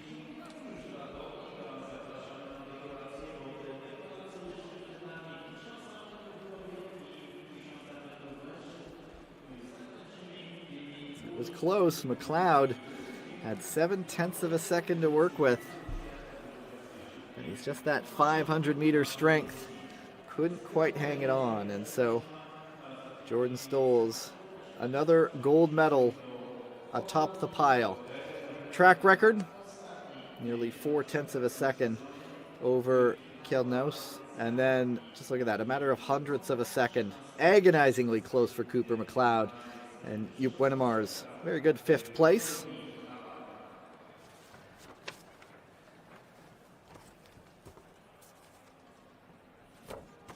And that concludes the action on Saturday in Tomaszow Mazowiecki. Some medals coming up. I think I'll step back after that. Just do a quick thank you and a quick sign off. Tomorrow, another 500 meter. There's mass start. There's team sprint. So always a good day to come on the Sundays. Well, I'll just take a quick pause as they get set up for the medal presentations.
prize-giving ceremony for ISU World Cup speed skating, 1,000-meter men. The prize will be presented by the ISU representative, Mr. Albert Hazelhoff, and the president of Polish Speed Skating Association, Mr. Rafał Tatarow. The third place and bronze medal goes to representative of China, Sonia Ni. Miejsce trzecie, medal brązowy na dystansie 1000 metrów zdobywa reprezentant Chińskiej Republiki Ludowej Zhongyan Yin.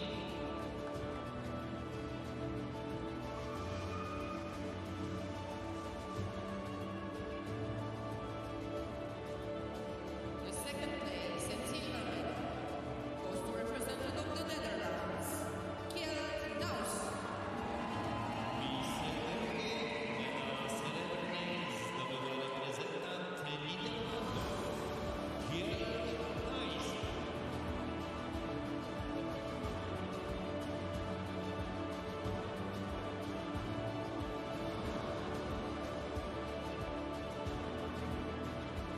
And the first place and gold medal with a new track record of 1 minute 08.42 goes to representative of the USA, Jordan Stoltz.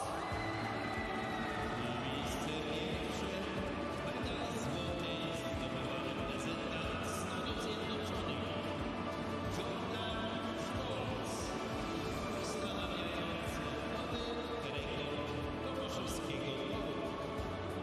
1 minuta 842,42 sekundy o 1/10.